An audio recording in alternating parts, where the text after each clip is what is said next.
The story should begin with an emotionally surprising, mystical line, soft, mysterious, not frightening. Then a gentle affirmation of love and care for the listener. Then the direct invitation. Before we begin the story, tell us, where in the world are you listening from and what time is it there? Now take a breath, sip your tea or coffee, and let's begin together. Nobody in the Smith household expected the sky to change that evening. It began without warning, without a storm or a sound, as though the stars themselves had grown restless and leaned closer to listen. Morty sat on the couch, his knees drawn up, staring out the wide living room window, and felt a quiet unease rise through him. Something shimmered above the neighborhood, something that didn't belong to sunsets or satellites. It was as if the horizon had been folded carefully, like a page in a book marked for later. Rick stood behind him, a glass in his hand, the faint scent of chemicals and old whiskey curling around his lab coat. He said nothing at first. That was Rick's way. He always noticed things before the rest of them did, always measured the silence before deciding whether to speak. When Morty glanced back nervously, Rick's eyes were already on the sky, pale and tired, reflecting the strange shimmer that rippled through the night. Summer was gone to bed. Jerry and Beth argued faintly upstairs, their voices thin and unimportant compared to the vast glow outside. Morty felt small, smaller than usual, as if the living room itself had become a fragile raft floating in a sea of stars. The shimmering deepened. It wasn't a light that spread. It was a folding like velvet creasing, layers of dark sliding over each other with quiet patience. Morty pressed his hand against the glass of the window. The air outside didn't seem to move, yet his skin tingled, as though the world was humming with a note too low for human ears. Rick," Morty's voice cracked softly. You see that, right?" Rick let out a low sigh, drained and slow, not sarcastic this time. "Yeah, Morty, I see it. It's nothing ordinary. And it's not the kind of nothing we can ignore." There was no blaring alarm, no sudden panic in the streets, just a quiet stillness, as if even the insects had paused, as if the earth itself was waiting. Morty tried to look for explanations, planes, auroras, tricks of light, but the folding sky moved with intention, not with nature. It curved downward like the pages of a story turning themselves, bending the familiar into something strange. In that moment, Morty felt a pull in his chest. He wanted to ask Rick what was happening, but part of him already knew the answer would not comfort him. He had traveled with Rick enough to understand that wonder and fear often arrived hand in hand. The room dimmed, though no lights had been turned off. The television flickered silently, forgotten. Morty could almost hear the whisper of the cosmos pressing closer. His heartbeat filled his ears. He thought of bedtime stories his mother used to tell him when he was small, tales about giants, about stars that spoke, but none of those stories had ever felt so near.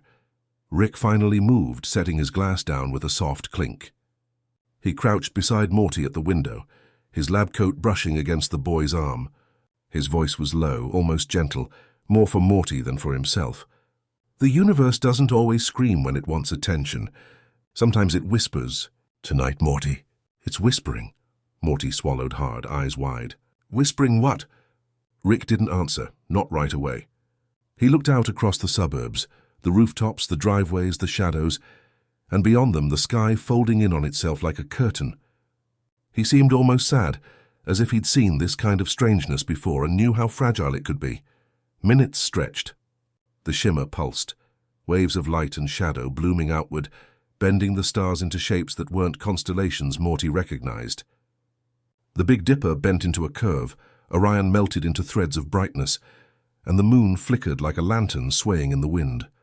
Morty thought about running outside, but his legs felt heavy. He whispered instead, "Is it dangerous?" Rick's shoulders rose and fell slowly. "Everything's dangerous, Morty, but not everything is meant to hurt us.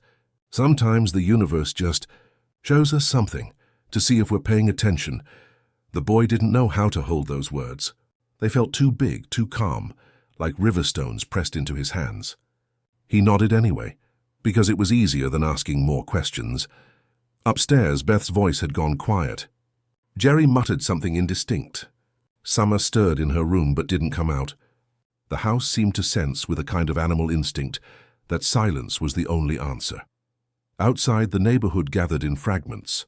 Porch lights flicked on, Neighbors stepped into driveways, heads tilted skyward. The folding shimmer painted their faces with soft glows, as though they had all wandered into the same shared dream. Morty could see Mrs. Sanchez from across the street, clasping her hands together, whispering something that might have been a prayer. A few kids rode their bikes into the cul-de-sac and stopped, mouths open, wheels still spinning slowly. Morty pressed his forehead to the glass. The hum was louder now, though still more felt than heard. His pulse matched it, a quiet thrum beneath his ribs. He thought about asking Rick again what it meant, but before he could, Rick leaned closer and said something almost too soft to catch. "It's the beginning." "Morty, something's unfolding," Morty's breath caught. "The beginning of what?" Rick's mouth curled, not quite into a smile, not quite into a frown. "That's the part we have to wait for." The boy shivered, though the room wasn't cold. He remembered the way his grandfather had once described space travel as stepping into places where the rules of comfort didn't follow, where you had to make your own sense of belonging.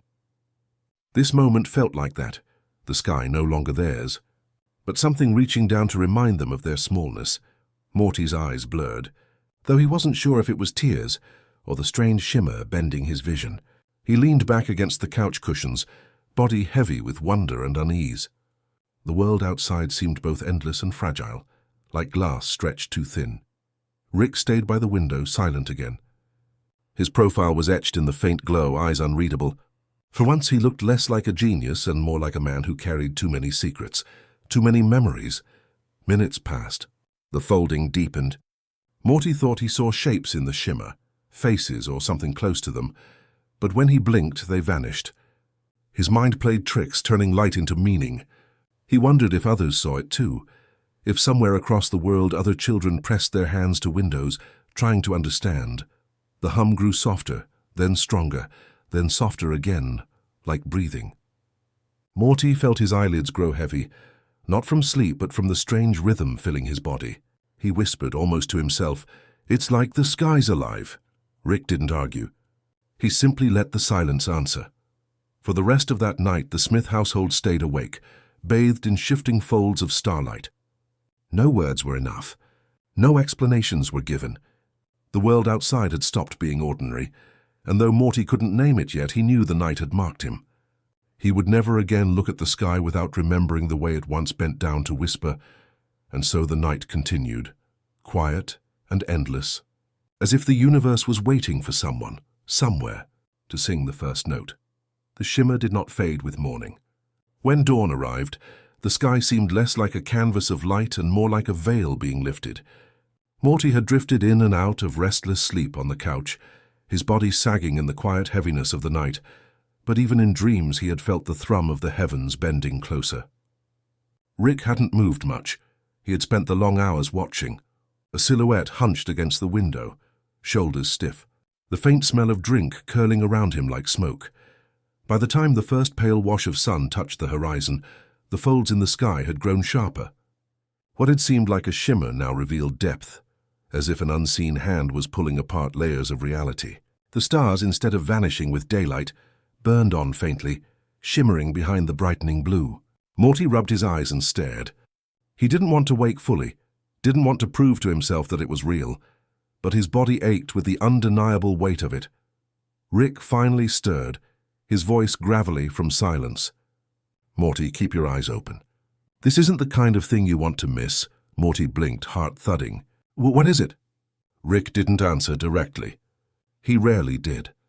Instead, he adjusted the collar of his lab coat and nodded toward the sky, his expression unreadable. Morty turned back and then he saw it. The folds parted. From the depths of that rippling light, a shape began to emerge, vast, luminous, impossibly slow. Morty's first thought was that it looked like a face, a giant face made of starlight and thunder, its features carved out of the fabric of the sky itself. But it wasn't grotesque or cartoonish, not the loud spectacle of Saturday morning monsters. It was solemn, immense, ancient. The face hovered unmoving, its eyes glowing softly like twin suns. Its mouth did not open to roar. Instead, the air vibrated with a hum that was lower than sound, a tone that resonated in Morty's chest and bones, as though the earth itself was being played like a string.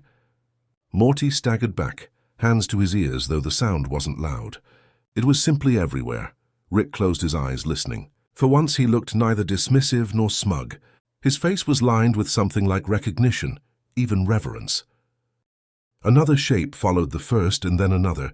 Across the curve of the horizon, more colossal heads emerged, glowing and humming, their expressions still and inscrutable.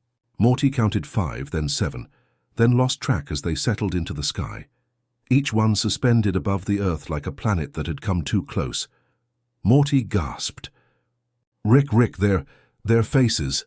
Huge heads. What do they want? Rick's eyelids lifted and he sighed, as if Morty had asked a question too small for the moment. They'll tell us, Morty, they always do. Down the street, neighbors stood frozen in their driveways, staring upward with mouths open. Some clutched phones, fumbling to record shaky videos, though the screen seemed unable to capture the full glow of the beings above. A man dropped to his knees, pressing his palms together, praying in a trembling voice. A child pointed with wonder. Somewhere a dog barked once and then fell silent. The heads began to hum together, a chorus of vibrations that rippled across continents. Birds startled from trees, spiraling into the air only to circle back in confusion. Car alarms flickered on, then off, as though confused by frequencies too deep to resist. The ground trembled faintly, not in violence but in resonance, like the skin of a drum touched gently. Morty felt tears prick his eyes, though he didn't know why. It wasn't fear, not exactly. It was something larger, something that pressed against the edges of his understanding and left him feeling small, fragile and strangely honored to witness it. Rick placed a hand on Morty's shoulder. Unexpected. Grounding. His voice was softer than usual. They're not here to destroy us. If that were the plan, it would already be done. He tilted his head, listening more closely. No, they've come for something else. Something stranger. One head shifted slightly, the faintest movement of lips. The hum shifted into tones, into something almost like music. Morty blinked hard, trying to translate the unearthly cadence. It was not a language he knew, but the meaning pressed through him. Undeniable. Like understanding a dream after waking. Rick murmured, half to Morty, half to himself. They're asking for a song. Morty's heart lurched. A song? You mean like singing? Rick's gaze stayed on the sky. That's right. They want to hear us. They want Earth to sing. Morty shook his head in disbelief, though the weight of Rick's certainty pressed into him. That doesn't make sense. Well, why would giant floating heads care about music? Rick finally looked at him, his eyes heavy but steady. Because, Morty, music is older than language, older than fire. It's the way creatures speak when words aren't enough. To them, maybe it's the only proof that we're worth listening to. Morty's mouth went dry. He wanted to laugh, to say it was ridiculous, but the chorus of hums from the sky silenced any thought of denial. The heads drifted slowly across the heavens, eyes glowing brighter as if waiting, watching. All across the neighborhood, people began to react. Some shouted in fear, others raised their arms in desperate praise. A group of teenagers gathered on a roof and began strumming guitars nervously, their voices cracking in the cold morning air. Fair woman down the block started singing a hymn, her voice trembling but clear, carried faintly by the wind. Morty pressed his hand to the glass again, watching the fragile offerings float upward. The heads hummed in response, not approval, not rejection, only acknowledgement. Rick stepped back from the window, pacing slowly. His muttering filled the room like the drone of machinery. This isn't random. This is a test. They're listening for something. Not just noise, not just skill. Something real. Morty's chest tightened. You mean like a competition? Where what happens if they don't like what they hear? Rick didn't answer. The silence was heavier than words. Morty's breath quickened. He thought of school talent shows, of his nervous voice cracking, of embarrassment that felt like death. But this wasn't a stage in a gymnasium. This was the earth itself, trembling beneath cosmic judges. The thought pressed into him like ice. Yet even through the fear, Morty felt a flicker of something else. Awe. The beings in the sky were terrifying, yes, but not cruel. Their hums reminded him of lullabies sung long ago, of the way his mother's voice had wrapped around him when he was too small to fight sleep. He closed his eyes and felt the vibration roll through him, warm and strange. When he opened them again, Rick was still watching the sky, shoulders slouched but gaze sharp. Morty wondered if his grandfather was scared, though he would never say so. For once, Rick seemed fragile too. Another human standing beneath impossible beings, trying to understand what was being asked. The morning deepened into day, but the heads did not leave. They hovered, patient and immense, their eyes glowing like lanterns hung above the world. Everywhere people tried to respond. Songs on balconies, chants in stadiums, whispered lullabies to children. The earth had become a stage, not of spectacle but of sincerity. Morty leaned closer to Rick, whispering, "What if we don't have the right song?" Rick's answer came slowly, like a truth too heavy to rush. "Then we'll have to find it, Morty. And it won't come from being clever. It'll come from being honest." The boy swallowed hard. His gaze lifted once more to the vast faces above. They were still waiting, still humming, still listening. For the first time, Morty wondered if the universe wasn't cruel at all, but simply lonely, aching to hear a song it couldn't sing for itself. And beneath that endless sky, as the heads hovered in their solemn chorus, Morty realized that the world had already changed. Whatever came next would not be ordinary. The day stretched longer than it should have, as if time itself were caught in the gaze of the colossal heads above. Morning had passed into noon, noon into evening, yet the great beings remained suspended like glowing guardians draped across the sky. Their hums pulsed slowly, a resonance that rolled through mountains and rivers and down into the bones of every living thing. It was not music exactly, but it carried the weight of music, tones that pressed meaning into silence. Morty had tried to eat lunch, but each bite turned dry in his mouth. The kitchen smelled of cereal and unwashed dishes, but the air itself seemed too heavy for ordinary things. Even Summer, who often met Rick's oddities with sharp words, sat quietly at the table, her eyes darting every so often to the window. Jerry muttered platitudes about government intervention, but they fell flat in the air, thick with the hum. Beth clutched her coffee cup like an anchor. Rick stood at the sink, shoulders slumped, staring out at the glowing sky. His voice carried low when he finally spoke. "It's a test," he said almost to himself. Then louder to the room, "They want to know if we have a song worth hearing." Summer frowned. "A test like what?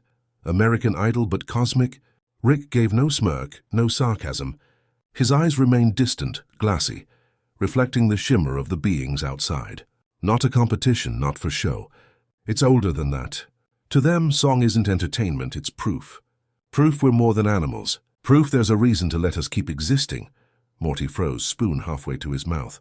Existing? You mean, if we don't sing something good enough?" Rick finally turned to him. His gaze was steady but unbearably tired, as though he had carried this knowledge far too long. "Then we're finished, Morty. All of us." The spoon clattered onto the table. Summer muttered something under her breath. Jerry began to ramble about task forces and delegates, but Beth silenced him with a look. The room thickened with silence once more. Morty's heart pounded. The idea of the earth ending because of a song seemed absurd, impossible. And yet, as he thought about the heads looming overhead, about the deep hums vibrating through his body, he felt the truth of it. The cosmos did not deal in the ordinary logic of man. It demanded something deeper, stranger and somehow softer. That evening, as the family drifted into uneasy routines, Beth pacing with her phone, Jerry mumbling to himself, Rick motioned for Morty to follow him outside. The air was cool, damp with the scent of cut grass and distant rain. They walked to the driveway in silence. Above them, the heads glowed with patient stillness as if carved from constellations. Morty finally spoke, his voice small. "Rick, I don't get it. Why music? Why would they care about that?" Rick stopped walking. For once, his shoulders slumped without defiance, and his words came slow, heavy. "Because, Morty, music is what's left when words aren't enough. It's how you tell the truth without saying it. It's the only thing in the universe that can't be faked." Morty frowned. "But there's auto-tune, there's fake stuff all the time." Rick shook his head, a soft exhale escaping him. "That's noise, Morty. They're not listening for polish. They're listening for heart." He looked up again, eyes reflecting the immense glow above. "And hearts don't lie. Not in song." The boy's chest tightened. He thought of his own voice, clumsy and cracking. He thought of the kids at school who sang effortlessly while he stumbled over every note. How could the fate of the world rest on something so fragile?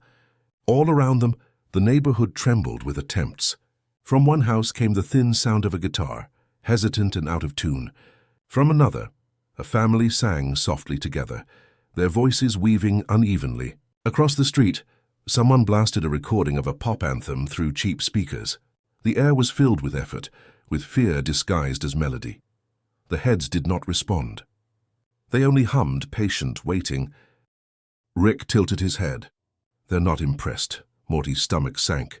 So, what happens now? Rick didn't answer. Instead, he began to walk further down the street, Morty trailing nervously behind. They passed clusters of neighbors, some praying, some crying, some singing lullabies that broke halfway through. The air smelled of desperation, of sweat and hope tangled together. At the end of the street, Rick stopped. He pulled a small recorder from his pocket, an old device scratched and dusty. He blew across the mouthpiece experimentally. The sound was thin, wavering, like the memory of music. Morty stared. You think that's going to work?" he asked, incredulous. Rick shrugged, a ghost of a smile tugging at his lips. "It's not about working, Morty. It's about trying. It's about being honest." He lifted the recorder and played a slow, wandering line. The notes cracked, stumbled, almost collapsed, but they were real. The heads shifted faintly in the sky, their glow pulsing once like a heartbeat. Morty's own heart skipped. "They heard you." Rick lowered the recorder, his face unreadable. "Of course they did. They hear everything." Morty hesitated, then whispered, "But it wasn't good." Rick's eyes softened just a little. "Good isn't the point, Morty. It's never been the point." For a moment, Morty stood in silence, the hum of the sky pressing against him. He thought of all the times he had been afraid to speak, afraid to stumble, afraid to show weakness. Maybe this was no different. Maybe the test wasn't about singing perfectly, but about daring to sing at all. He looked up, his voice barely audible. "Rick, do you think we can really do this?" Rick looked back at him, and for once his eyes carried no mockery, no distance, only weary affection. "We have to, Morty. Not because we're the best, but because we're here." The boy swallowed hard. He looked up again at the sky, at the vast faces humming their ancient chorus, and felt a tremor of awe ripple through him. The world seemed suspended between sound and silence, waiting for someone to step forward with a song that could carry the truth of what it meant to be human. As night settled once more, Morty lay in bed, unable to sleep. The hum filled his dreams, vibrating through the walls, through his bones. He thought of Rick's recorder, of the fragile, broken notes that had somehow reached the heavens, and though he was afraid, though he doubted his own voice, a single thought repeated itself softly in his mind. Maybe the only wrong song was the one left unsung, and so he drifted into uneasy sleep, the sky above still folded, the head still waiting, patient and vast. The test had begun, though no one yet knew what answer would be enough. The world did not sleep that night. Cities that usually glittered with careless neon now glowed with flickering candles. Quiet bonfires and faint windows, lit by those who dared not close their eyes. The heads hovered above it all, vast, unwavering, glowing like lanterns of judgment. Their hum pressed into every street, every home, every thought. It was not threatening, not yet, but it demanded attention in a way no alarm could. Morty sat at his window, his knees pulled close to his chest. His room was dark except for the spill of moonlight, but he barely noticed. His gaze was fixed on the sky, on the colossal beings who had asked for a song without speaking a word.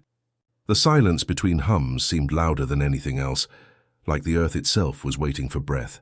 Across town, in neighborhoods Morty could only imagine, people reacted in 1,000 ways. Some fell to their knees, whispering prayers into the ground. Others gathered in circles, holding hands, searching for comfort in the nearness of strangers. Some partied too, music blaring, bodies moving, desperate laughter filling the air like denial. But underneath it all, no matter how people dressed it, there was the same stillness. The world had paused. Rick moved through the Smith house like a shadow. He spoke little, tinkered with nothing. The usual clink of glass bottles was absent, as though even he could not break the fragile quiet. Instead, he lingered near Beth in the kitchen, muttering fragments about resonance, about frequencies. She didn't answer, but she didn't walk away either. Jerry sat on the couch, television flickering before him, though no sound came out.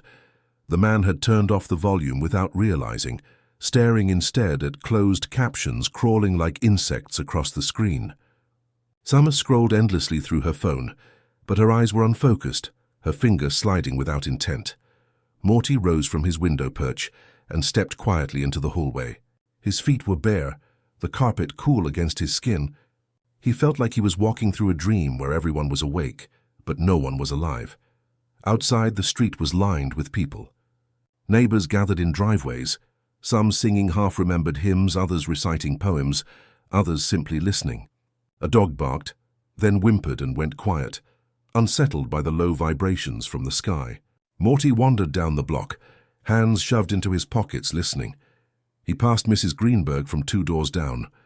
She stood in her robe, hair in curlers, murmuring an old lullaby to no one in particular. Her voice wavered, fragile but true. Morty slowed his steps. The tune reminded him of something he'd heard as a baby. Beth used to hum in the kitchen while cooking.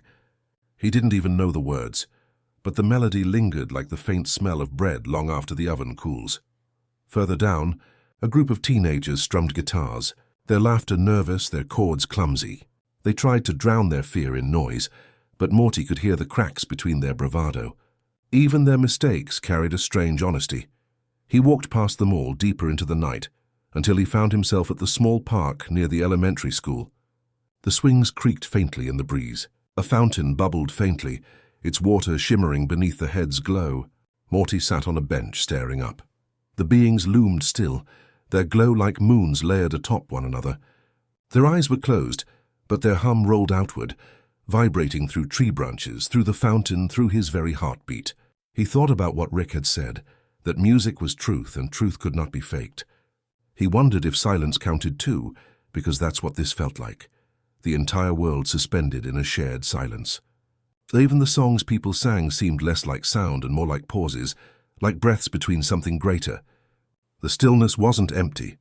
It was expectant. Morty leaned back, the bench cold beneath his shoulders. He whispered to himself, not sure if he was speaking or only thinking. Maybe they're waiting for us to listen first. The hum deepened as if in answer, though he knew it was only his imagination. Still, the thought calmed him. He closed his eyes and simply listened. Crickets in the grass, leaves shivering in the cool night air, a distant chorus of voices, rising and falling like waves. All of it stitched together into something that felt close to music, though no conductor guided it. Rick found him there eventually. The old man's footsteps were soft, his face more drawn than usual. He sat heavily beside Morty, the bench creaking beneath his weight. For a long while, neither spoke.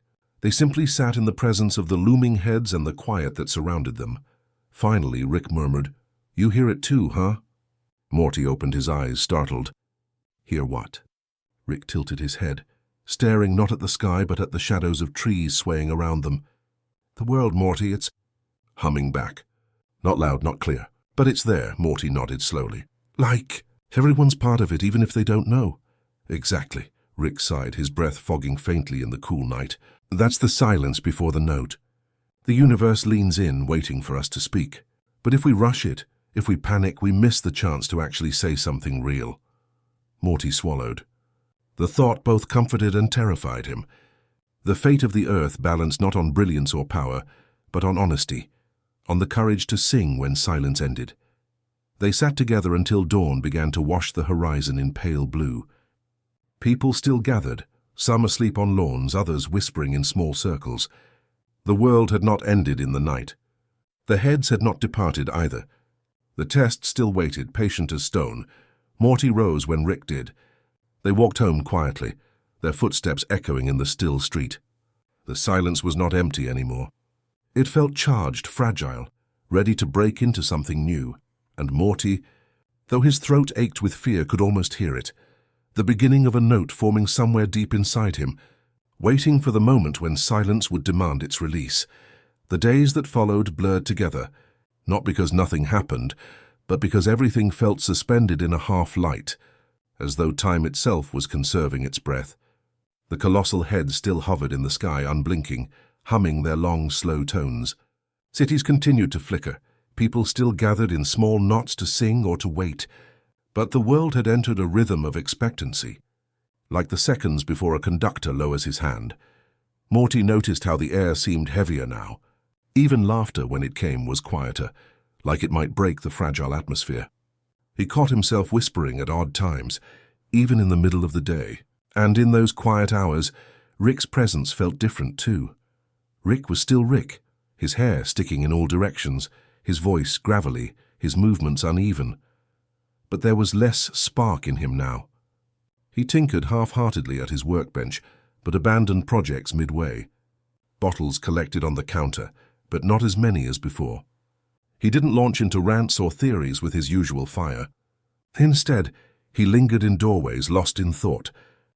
One evening, Morty found him sitting in the garage, not working, but simply staring at a small unfinished machine. Its wires dangled like uncombed hair. A faint light blinked on and off, more rhythm than function. Rick wasn't holding tools. He wasn't scribbling formulas. He was simply sitting. Morty hovered at the doorway. Rick?" Rick didn't look up. "Do you ever think about how small a person is, Morty?"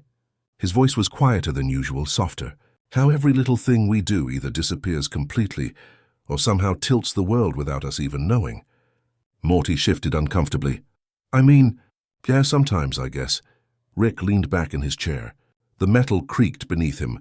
"We spend our whole lives trying to prove we matter, building things, breaking things, shouting loud enough to be remembered. But in the end, it's the small acts, Morty.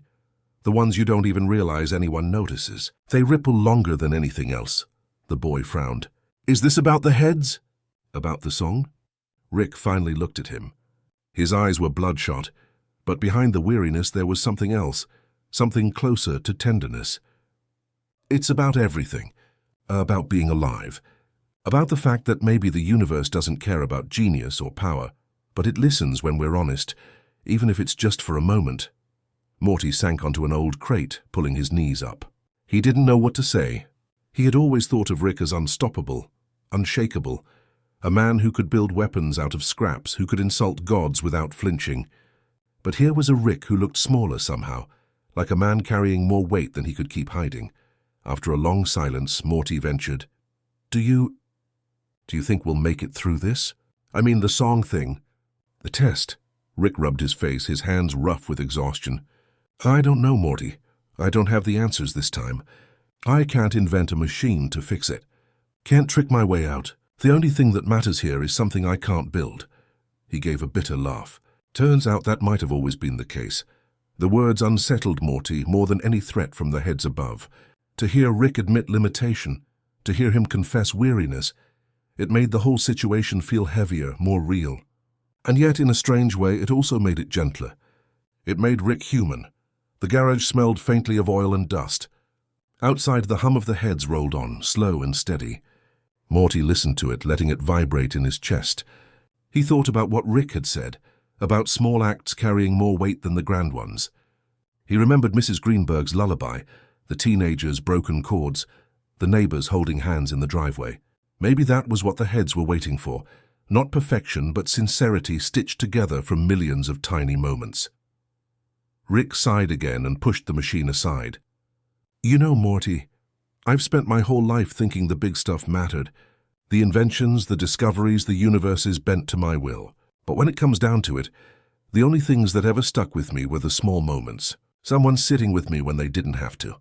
Someone humming a tune in the dark. Things that don't look like much, but they stay." Morty looked at him. "Like me being here now?" Rick didn't answer right away. His eyes softened, though, the corners crinkling with something almost like gratitude. "Yeah, Morty, like that." The words settled into the air like dust, gentle and unhurried. Morty felt his chest tighten, but not with fear this time. With something else, something like quiet pride. They sat together for a while longer, saying nothing. Rick reached for a bottle, then stopped halfway and set it back down. Morty watched the gesture and tucked it away in his memory. A small act maybe, but one that carried weight.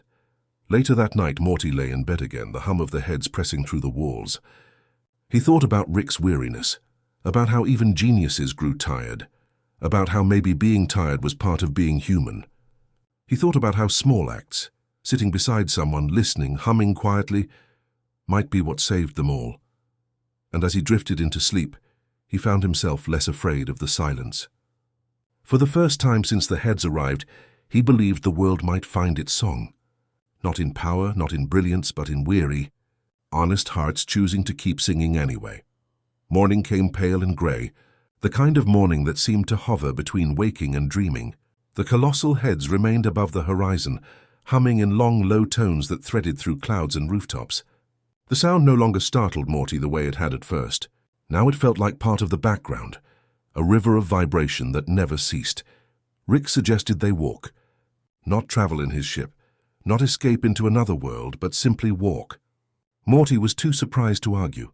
So they set out together, Morty with his backpack, Rick with nothing but his coat flapping in the breeze, down the road that curved away from their neighborhood into the edges of town. The world had shifted in quiet ways. Everywhere they went, people were singing. Not loudly, not always in tune, but earnestly. A group of children stood in a schoolyard, their voices weaving like threads as they sang a nursery rhyme half forgotten.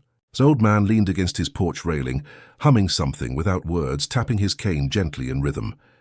In the distance, a church bell tolled, followed by a chorus that rose inside, voices carrying through open windows like incense. Morty walked slowly, listening. The songs were mismatched, different keys, different tempos, but somehow they did not clash. They overlapped like ripples in a pond, one circle touching another, then another, until the whole surface trembled with movement. Rick lit a cigarette he barely smoked, letting it burn between his fingers. "You hear that, Morty? That's the world trying to remember itself." Morty tilted his head. "It sounds messy," Rick grunted, then softened. "Messy's the point. It means it's real." They reached a field where dozens had gathered. Families, strangers, musicians with battered instruments, all forming a loose circle. In the center, a woman sang alone. Her voice was low, cracked, but steady. The crowd did not join in, not yet. They only listened, breathing in time with her song. Morty felt a shiver travel down his spine. He couldn't understand the words. Maybe there weren't any, but the feeling was unmistakable. Sadness, hope, weariness, stitched with determination. The kind of song that carried an entire lifetime in a single breath. Rick's expression softened as he watched. No smirk, no cynicism, just quiet respect. "See, Morty, that's not performance. That's prayer. That's a whole soul poured into sound." Morty nodded, throat tight. He thought of his own voice, how small it seemed in comparison. Yet he also realized that no one in the crowd was measuring, comparing, or judging. They were simply present, and maybe that was the secret. They moved on. In another part of town, they passed a street where teenagers strummed guitars on rooftops, their songs bleeding into one another. A girl plucked a violin with shaking hands, her bow squeaking across strings, but her friends clapped in rhythm, urging her on. Laughter mingled with music, nervous but genuine. Further down, in a small square, a choir had gathered. Not polished, not professional, just a collection of voices, some too high, some too low, all blending into something rough but strangely beautiful.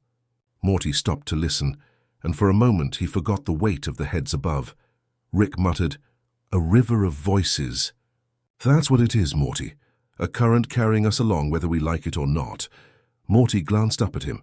"And do you think it's enough?" "For them." He gestured vaguely toward the sky. Rick exhaled smoke that curled in the breeze. "I don't know. But it's all we've got." The sun began to dip, painting the horizon in gold and violet. They reached the edge of a riverbank, where people had lit lanterns and set them afloat. Each lantern carried a scrap of paper, lyrics, prayers, wishes scribbled in haste. As the lanterns drifted downstream, people sang softly, their reflections quivering in the water. Morty crouched at the edge, watching the lanterns drift. He read fragments of words as they passed: "Hope, forgive me, love, don't forget." Each piece felt like a verse of some greater song no one could write alone. Rick sat beside him, knees bent awkwardly. His eyes followed the water. "The river's always singing, Morty, even when we don't hear it. Tonight the whole planet's just trying to catch the tune," Morty whispered. "Do you think the heads can hear all of this?" Rick's voice lowered. "They hear everything. The question isn't whether they hear us, Morty. It's whether we hear ourselves." The boy let those words sink in. He listened again, not to one voice, not to one song, but to the way they overlapped.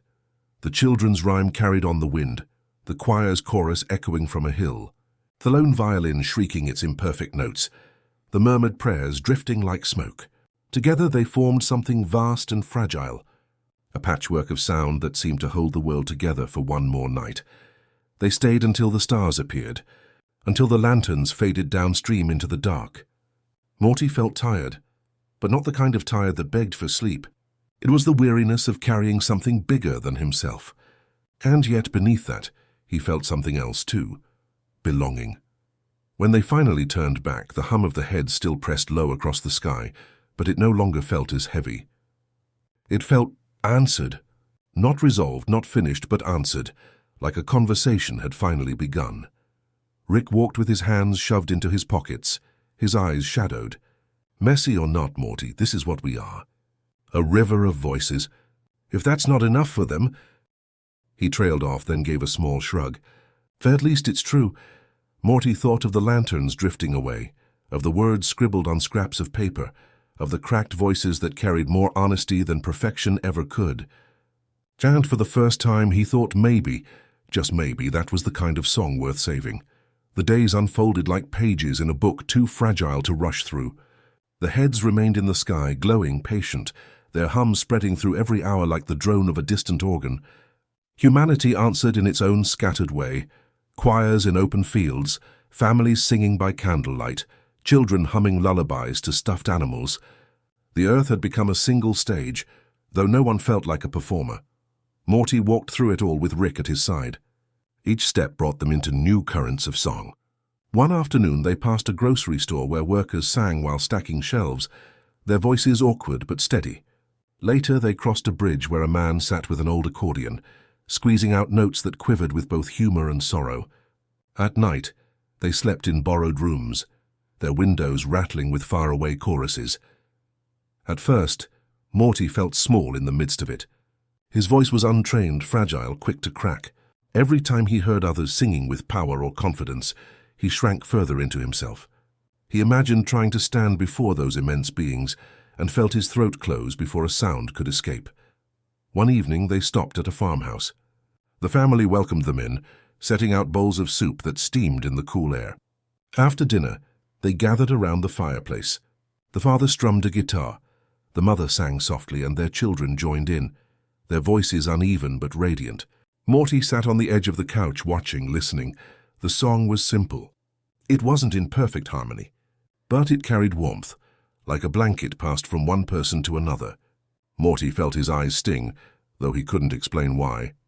He looked at Rick, who was leaning against the mantel with his eyes half closed. For once his expression wasn't guarded.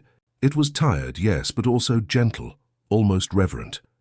That night, as they lay in borrowed blankets in the farmhouse loft, Morty whispered into the dark. "Rick, do you think it matters if you're good at singing?" Rick grunted. "Good? No sincerity, Morty. That's all they care about. The heads don't want a performance. They want proof that there's something beating in here." He tapped his chest. "And that proof doesn't come polished." Morty stared at the beams overhead. "But what if your voice shakes? What if you mess up?" Rick was quiet for a long while. Then softly, "Then it means you're human. And maybe that's the point." The words settled over Morty like the creak of the old farmhouse settling into night. He felt his own heartbeat echoing in them. In the days that followed, Morty began to notice things differently. He heard how a grandmother's song cracked on every high note, but how her eyes shone with pride. He noticed how a child sang too fast, stumbling over words, but how his laughter carried further than the tune itself. He even saw Rick one evening hum a broken melody into the air without caring that it faltered. None of it was perfect, but all of it felt true. One afternoon, Morty found himself alone near a meadow, the grass tall and the sky wide. The heads glowed faintly above, their hum stretching into the horizon.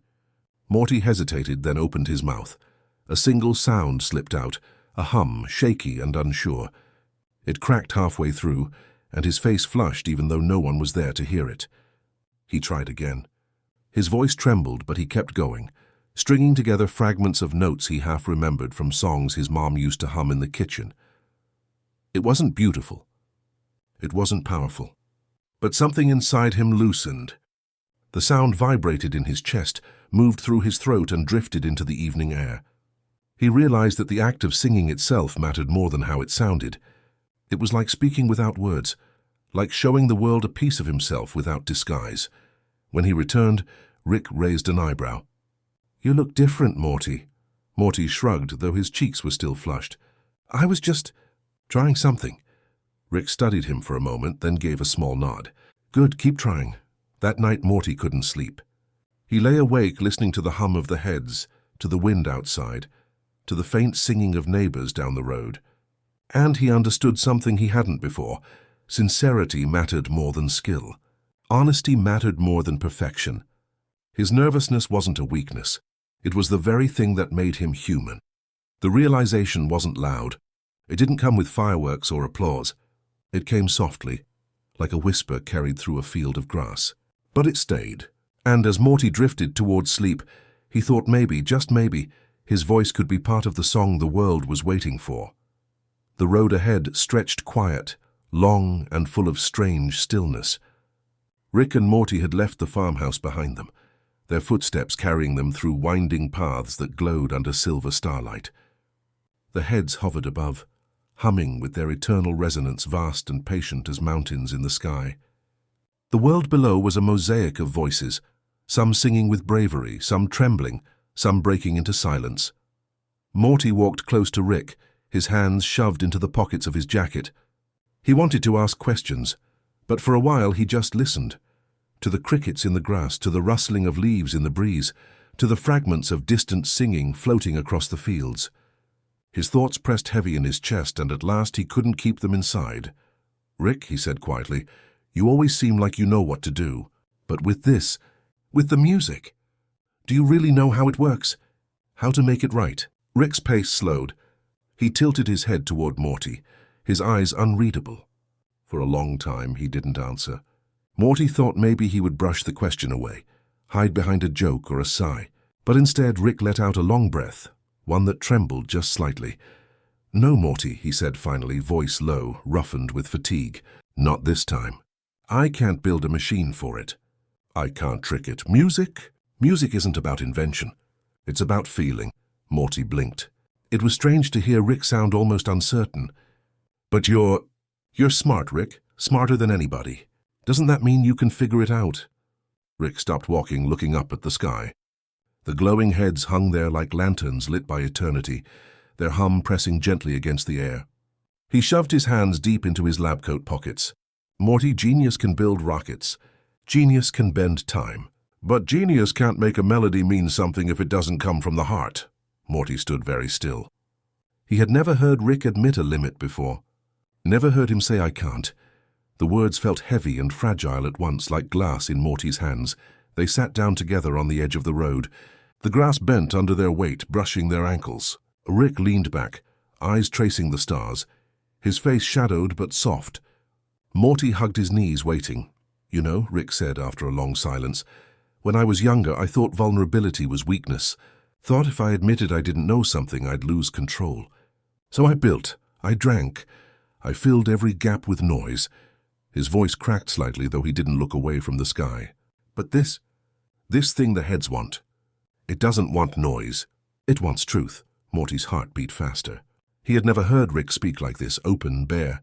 It frightened him, but it also warmed something deep inside, like a candle lit in a dark room. "So what do we do?"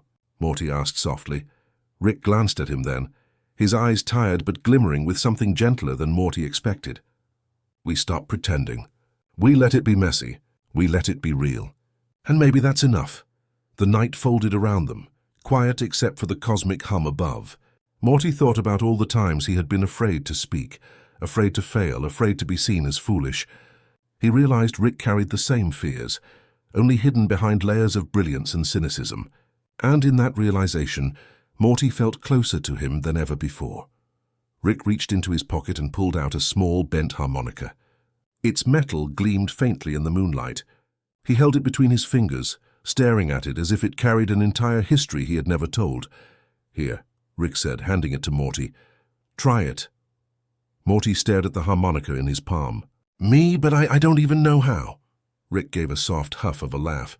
Exactly. That's the point. Just blow air through it, Morty. See what comes out. Morty hesitated, then raised the harmonica to his lips. He blew gently, and a crooked, uneven sound emerged, squeaky at first, then wobbling into something almost like a note. He winced, embarrassed, lowering the instrument. But Rick just nodded. Not bad. It's yours now. Morty's eyes widened. Wait, really? Yeah, Rick said, leaning back against the grass. It's not about getting it right. It's about showing up. Morty turned the harmonica over in his hands. It was scratched, dented, imperfect, but it felt alive somehow, warm with the memory of use. He thought about what Rick had said, that even geniuses couldn't force music into meaning, that sometimes the only way was to let it be fragile. They sat together in silence for a long while. The stars shifted overhead. The hum of the heads grew softer, almost like a lullaby. Morty lifted the harmonica again and blew another uncertain note. It cracked, wavered, but lingered in the air before dissolving into the night. Rick closed his eyes. See? That's all they want, Morty, not brilliance. Not perfection. Just proof that you're alive. Morty held on to the harmonica, his chest full of something he couldn't name. For the first time he felt the weight of Rick's mentorship, not as pressure but as trust. Rick wasn't asking him to be perfect. He was asking him to be real. And that somehow felt harder and easier at once. As they drifted towards sleep on the grass, Morty whispered, "Thanks, Rick." Rick's eyes stayed closed, but a faint smile tugged at his lips. "Don't thank me, Morty, just keep playing." And under the endless hum of the heads, with the harmonica resting by his side, Morty began to believe that maybe he could. The world seemed to exhale as Rick and Morty pressed onward, their steps carrying them away from roads and rooftops, deeper into stretches of land where silence had room to grow. The singing of towns and families still drifted behind them, but now it was fainter, scattered by the wind. Out here the voices gave way to something subtler, something older, the quiet murmur of the earth itself. That night, they didn't find a farmhouse or borrowed bed. Instead, they stopped beneath an open sky, the field wide and soft, the grass bending under the weight of evening dew. Rick stretched out without hesitation, using his rolled-up coat as a pillow. Morty followed, though he shivered at first, unused to the ground pressing cool against his back. Above them, the colossal heads still hovered, glowing faintly, their hum like the pulse of a sleeping giant. But as Morty lay there, he noticed how the sound blended with other rhythms, the chirping of crickets, the low rustle of wind moving through grass, the gentle croak of frogs by some hidden pond. It was as though the earth had a choir of its own, subtle but constant, always singing. "Rick," Morty whispered, afraid to break the spell of the night. "Do you hear it?" Rick grunted, half asleep already. "Hear what?" "The world," Morty said softly. "It's like it's singing too." Rick cracked one eye open, glanced at him, and then closed it again. "Yeah, Morty. Been singing long before us. We just don't stop to listen most of the time." The words sank into Morty's chest. He lay there still, listening harder. The wind rose and fell like breath. The insects chirped in uneven rhythm, like tiny percussionists. Even his own heartbeat joined the pattern, steady and shy. The sounds layered together until Morty felt as if the planet itself was humming a lullaby, steady and patient, wrapping him in something vaster than comfort. For a while, neither of them spoke. Rick's breathing deepened, slow and steady, though Morty could tell he wasn't fully asleep. Morty himself hovered in that space between waking and dreaming, his mind turning slowly like a lantern swaying in the dark. He thought about the people they had passed, the choirs in fields, the families around fireplaces, the solitary voices raised to the stars. He thought about his own trembling attempts at sound, the crooked notes of the harmonica Rick had given him. And then he thought about this, the music of the earth, untrained, unforced, effortless. Maybe this was what the heads were listening for, not just songs from human mouths, but the deeper song that had always been here, running underneath everything. Maybe their test wasn't about proving skill, but proving attention.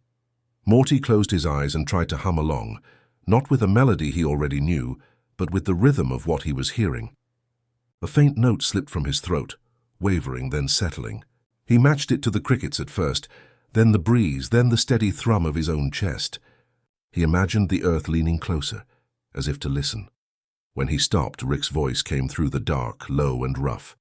"Not bad, Morty, you're starting to get it." Morty's face flushed, though no one could see. "I wasn't really in singing. I was just trying to follow along." Rick let out a soft chuckle, more like an exhale. "That's the whole trick. Stop trying to lead. Just listen, then join." The night stretched out around them, calm and infinite.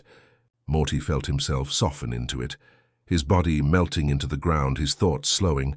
For the first time since the heads had appeared, he felt less afraid. If the earth could keep singing through centuries of storms and silence, then maybe he too could sing when the moment came. The moon rose higher, spilling pale light across the grass. Morty turned his head and saw Rick watching him, not stern, not distant, but quiet, as though the night itself had worn down his edges. "You know, Morty," Rick said after a pause, "you don't have to be louder than anyone else. You just have to be true. That's what lasts. That's what gets remembered." Morty swallowed, his chest tight with something like hope. He wanted to hold on to these words, tuck them away like the harmonica in his pocket. He didn't always understand Rick's inventions or his lectures, but this he understood. The earth kept whispering through the night. Morty drifted toward sleep with the lullaby of insects, wind, and faint cosmic hums circling around him. He dreamed of fields that sang without end, of rivers that carried songs to the ocean, of stars that glowed in rhythm with unseen choirs. And when he stirred awake just before dawn, the sky painted in soft rose light, Morty thought again. Maybe the world itself was singing. And maybe all they had to do was join in, however small their voices might be. Morning came gently. The sky stretched pale and silver blue, clouds drifting like thoughts half remembered. Dew clung to the blades of grass where Rick and Morty had slept, catching the early light in 1,000 small reflections. Somewhere far away, faint voices still rose into the air. Families greeting the day with songs that were more like prayers, or prayers that were more like songs. Morty sat up, rubbing his eyes. Rick was already awake, sitting cross-legged on the ground with his flask in one hand. He wasn't drinking heavily this time, just letting the metal rest against his knee while he watched the horizon. His hair was wild in the wind, and for once he looked less like a mad scientist and more like a man simply trying to exist in a strange, waiting world. Morty reached into his pocket. His fingers brushed against the dented harmonica Rick had given him the night before. He pulled it out, turning it over in his hands. The scratches along its surface caught the light, each one a story he would never fully know. For a while he just held it. Then, hesitantly, he raised it to his lips and blew a shaky breath through. The sound that came out was awkward, uneven, almost squeaky. Morty winced, lowering it quickly, his cheeks flushing with embarrassment. But Rick didn't laugh. He didn't smirk or tease. He just tilted his head slightly, eyes narrowing as though listening not to the sound but to the effort inside it. "Keep going," Rick said quietly. Morty hesitated. "But it sounds dumb." "Doesn't matter," Rick replied. "It's yours." "That's what counts." Morty swallowed, then tried again. This time the note held a little longer before breaking apart. He tried another, then another, clumsy attempts forming the bare bones of a rhythm. It wasn't music yet, but it was something. Raw, fragile, a breath turned into sound. And then, without planning to, Morty began to hum along. The hum was shaky at first, trembling with nerves, but it threaded between the harmonica's broken notes. Slowly a kind of pattern emerged. Not perfect, not even fully clear, but honest. Rick leaned back on his elbows, eyes half closed, listening. His face softened in the morning light, his usual sharpness dulled by something quieter. He didn't interrupt.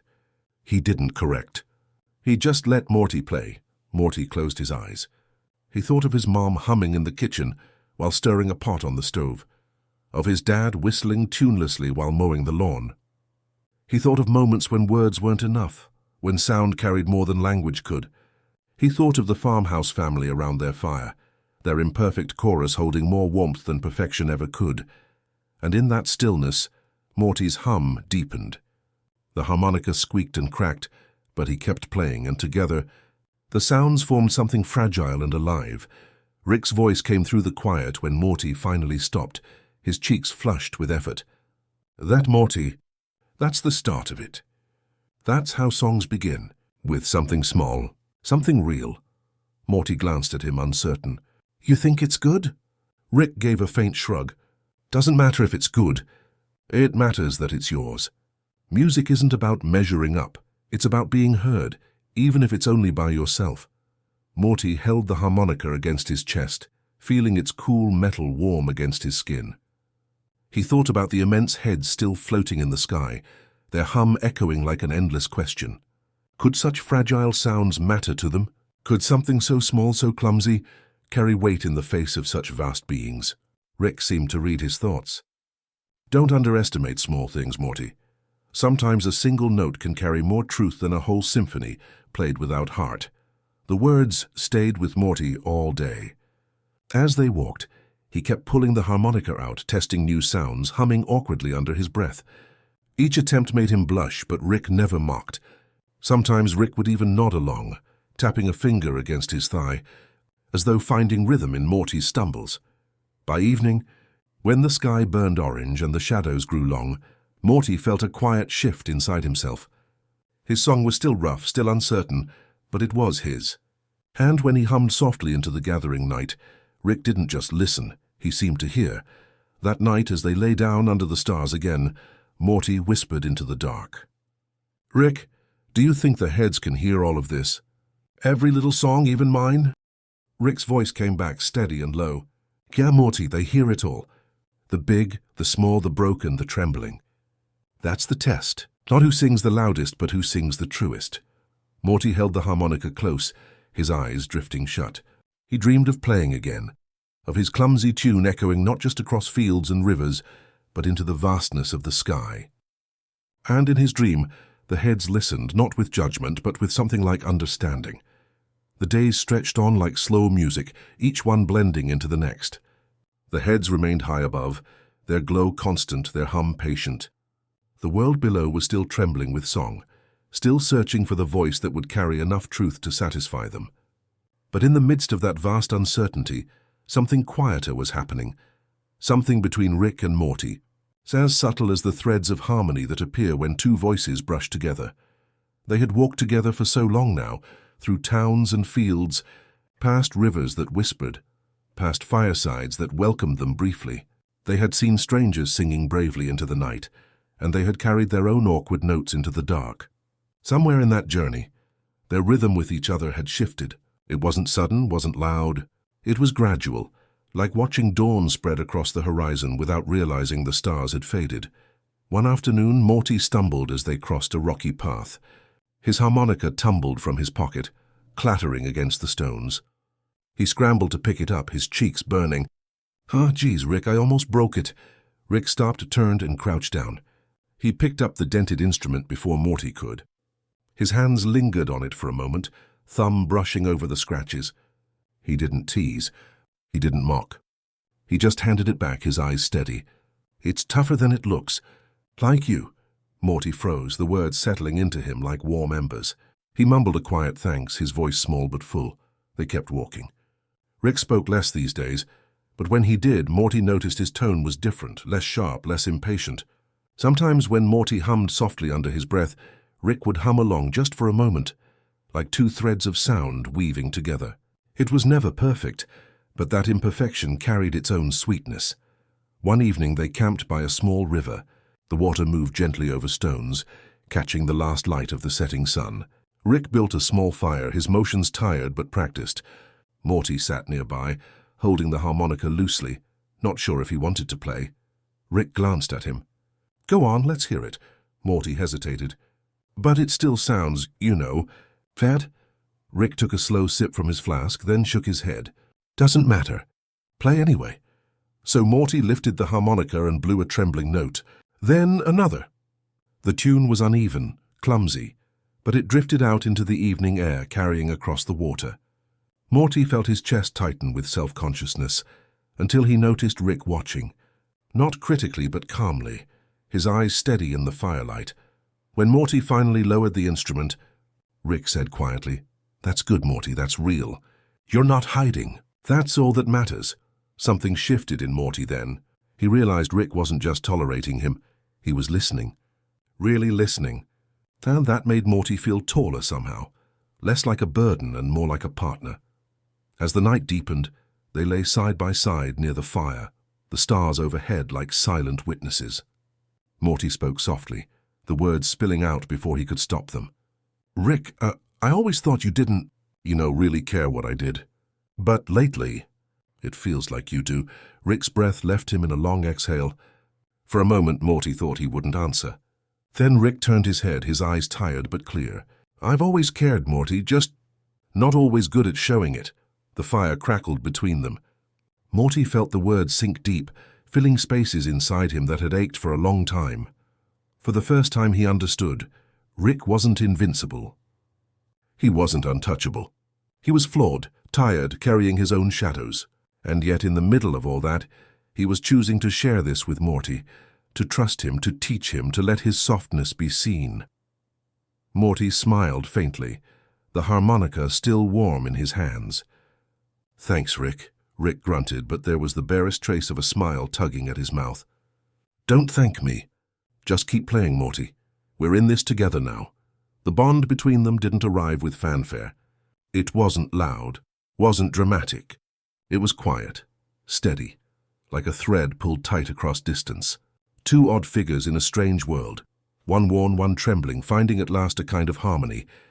And as the fire burned low and the night wrapped them in its hush, Morty realized he wasn't afraid anymore. Whatever came next, he and Rick would face it together. Imperfect, maybe, but real. The air was changing. It wasn't the weather, not exactly. Though the skies seemed softer, the light stretched longer across the horizon. It was something deeper, a sense of people moving toward each other, of voices beginning to rise not in solitude but together. The test of the heads was no longer just scattered songs carried by individuals.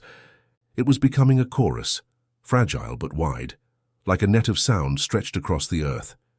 Rick and Morty felt it in their bones as they traveled. Every step brought them closer to clusters of people who had chosen not to sing alone anymore. Fields became gathering places. Riversides became makeshift stages. Small groups grew into larger ones. It wasn't organized, it wasn't grand, but it was happening. They reached a hill one late afternoon, the sun a glowing coin slipping downward. Below them stretched a meadow filled with people. Families, neighbors, strangers, some sitting on blankets, some standing shoulder to shoulder. There were no microphones, no instruments polished to perfection, just voices carrying what they had. A woman sang a lullaby, her child nestled in her lap. An old man hummed a hymn, others slowly joining in. A teenager strummed a guitar missing two strings, and yet the sound found its place in the air. Morty stood very still, staring at the sight. He had never seen so many people gathered for something so fragile. His heart thumped, not with fear but with awe. "Rick," he whispered, They're really doing it. All of them." Rick's eyes narrowed, his expression unreadable, though his jaw softened slightly. "Yeah, Morty. Guess the world finally figured out it's not about solos." They made their way down into the crowd. People shifted to make room, not questioning, not pushing. Morty felt the hum of voices all around him, like standing in the middle of a living heartbeat. He clutched his harmonica in his pocket, suddenly aware of its weight. An older woman nearby smiled at him, her eyes kind. "Every voice counts," she said gently, as though she could sense his nervousness. Morty nodded, his throat tight. He sat down among them, Rick lowering himself beside him with a quiet grunt. They listened as the music ebbed and flowed. No one was leading. No one was directing. The songs overlapped, some starting as others ended. Sometimes they collided awkwardly. Sometimes they fell into unexpected harmony. But the imperfections didn't matter. What mattered was the togetherness, the way each voice leaned on the next, carried and was carried in return. As twilight fell, candles were lit, their flames flickering in the dusk. The meadow became a sea of soft light, the songs weaving through the air like invisible threads. The heads above seemed to lower slightly, their glow deepening, their hum vibrating in response. It was as if they too were listening, not just to the sounds but to the sincerity pulsing beneath them. Morty closed his eyes. The music surrounded him, filled him, seeped into the spaces that had once trembled with doubt. He felt small, yes, but also part of something impossibly large. His own humming joined without him realizing, a faint thread in the vast tapestry. When he opened his eyes, Rick was watching him, the faintest smile pulling at the corners of his tired mouth. "See?" Rick murmured. "Doesn't take much. Just takes everyone."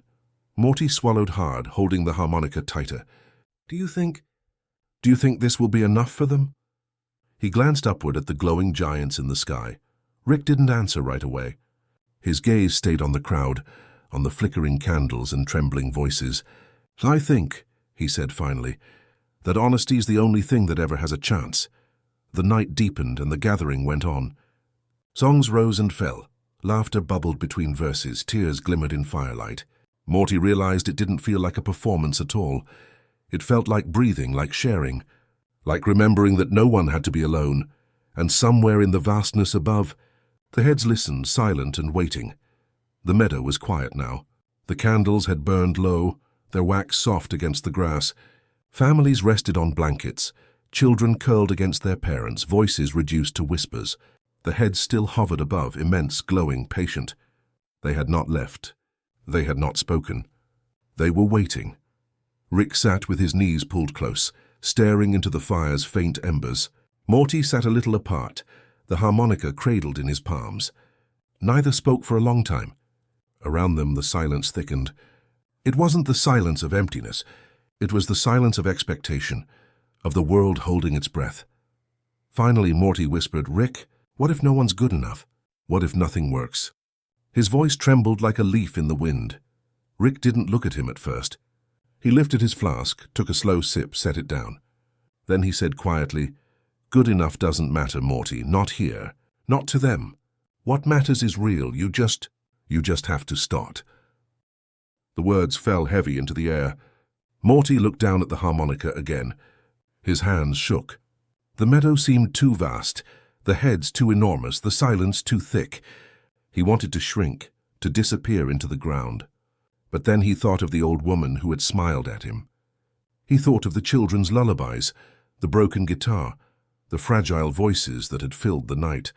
None of them had been perfect, but they had been brave. Morty closed his eyes.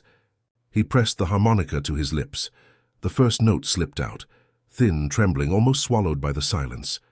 But it was there. It hung in the cool air, fragile as a thread of light. He opened his eyes again, heart pounding. The meadow had gone utterly still. Every face was turned toward him, every ear straining toward that small, imperfect sound. Rick leaned forward, his gaze soft, unblinking. "That's it, Morty, keep going." Morty took a deep breath and blew again. Another note. Then another. The tune stumbled, faltered, but continued. It was awkward, unsteady, full of cracks, but it was his. And then, softly, Rick joined in. He didn't sing. Instead, he tapped gently against a piece of metal pulled from his pocket, letting it ring in uneven rhythm, like a heartbeat trying to find its way. The harmonica and the metal notes didn't match exactly, but together they created something strangely tender, something no machine could have crafted. The people in the meadow leaned closer. A child hummed faintly. An old man began to murmur low tones beneath the melody. One by one, voices began to layer, not rehearsed, not polished, just added. The first note had become many. Morty's chest burned with nervousness, but also with a fierce kind of pride. He was doing it. They were doing it. His hands steadied, his breath grew stronger, the melody a little clearer now. He looked at Rick, and Rick gave the smallest nod as if to say yes. Above them, the heads shifted slightly, their eyes glowing deeper. The air vibrated, not with threat, but with presence, like mountains leaning closer to listen. Morty's harmonica wavered, cracked, but he didn't stop. Rick's tapping filled the gaps. The crowd's voices rose in uneven human layers. The meadow pulsed with sound, imperfect but alive, and all of it, every note, had begun with that single trembling breath, Morty's first note. For the first time, Morty felt it. He wasn't small. He wasn't just a boy following his grandfather's shadow. He was part of something immense. The note had been his, and it had opened the door. Rick's eyes softened as he watched his grandson play. He said nothing, but in his silence there was more pride than Morty had ever felt before. The meadow was no longer silent. The world was no longer waiting. The first note had been given, and now the song had begun. The first note had traveled far before anyone could measure it. Morty's harmonica, Rick's gentle tapping, and the murmurs of the gathered people intertwined, rising into the night sky. And then it happened. The heads responded.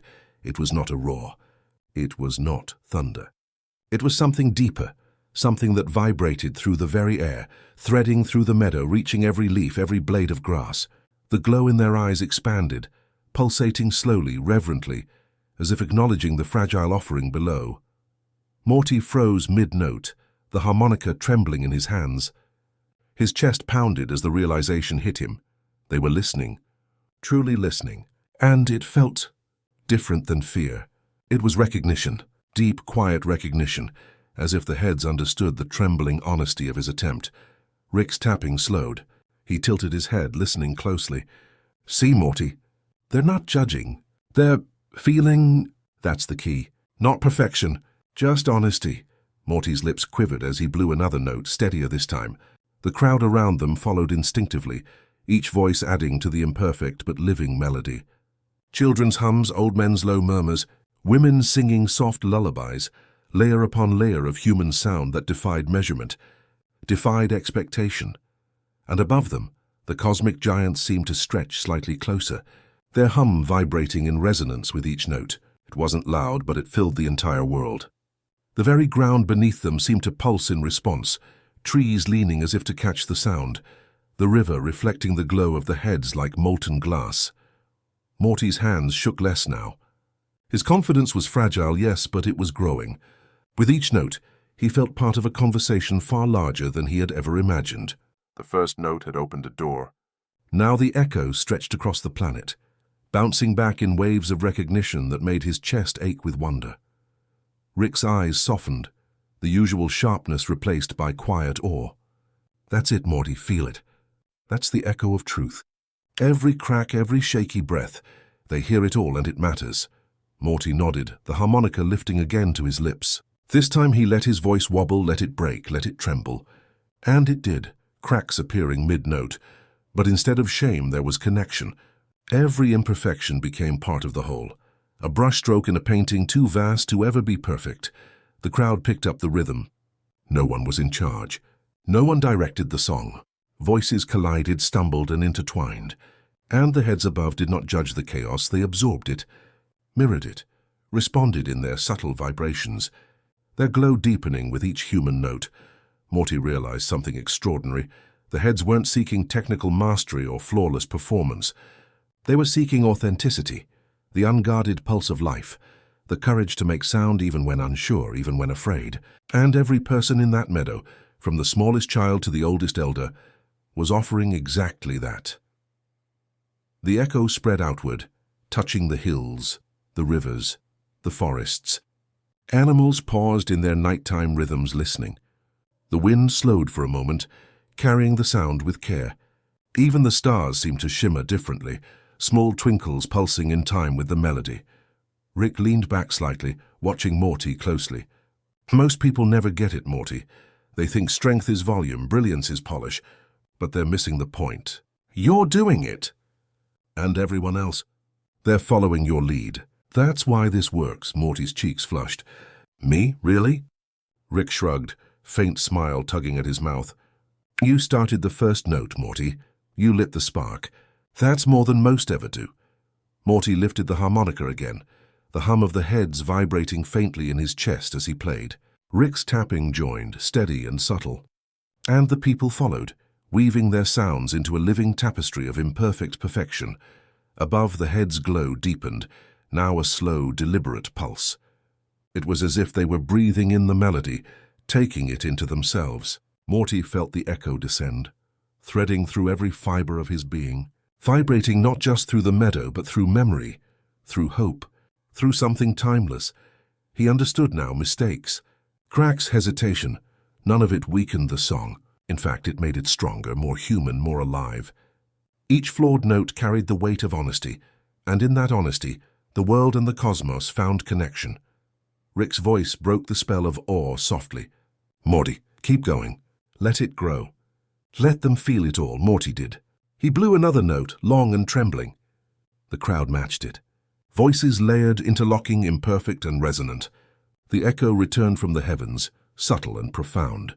He felt the universe listening in a way he had never imagined, and for a fleeting, infinite moment, Morty's chest swelled with something he had never known. Courage born from fragility, strength born from uncertainty, connection born from honesty. The cosmic echo continued, carrying the flawed, trembling song across the world. And Morty realized it wasn't just their song anymore. It was everyone's song. It belonged to each person who dared to sing, who dared to offer themselves to the unknown. And in that offering, the universe had responded, not with judgment, but with quiet, patient acknowledgement. Rick leaned back, eyes reflecting the head's glow. "That's it, Morty, that's everything." Morty lowered the harmonica for a moment, catching his breath, feeling the echo hum in his chest. He looked around at the crowd, at the firelight, at Rick. "We're really doing it, aren't we?" Rick's smile was faint but real. "Yeah, Morty, we're doing it." And above them, the heads pulsed again, a slow, deliberate heartbeat in response to the trembling humanity below.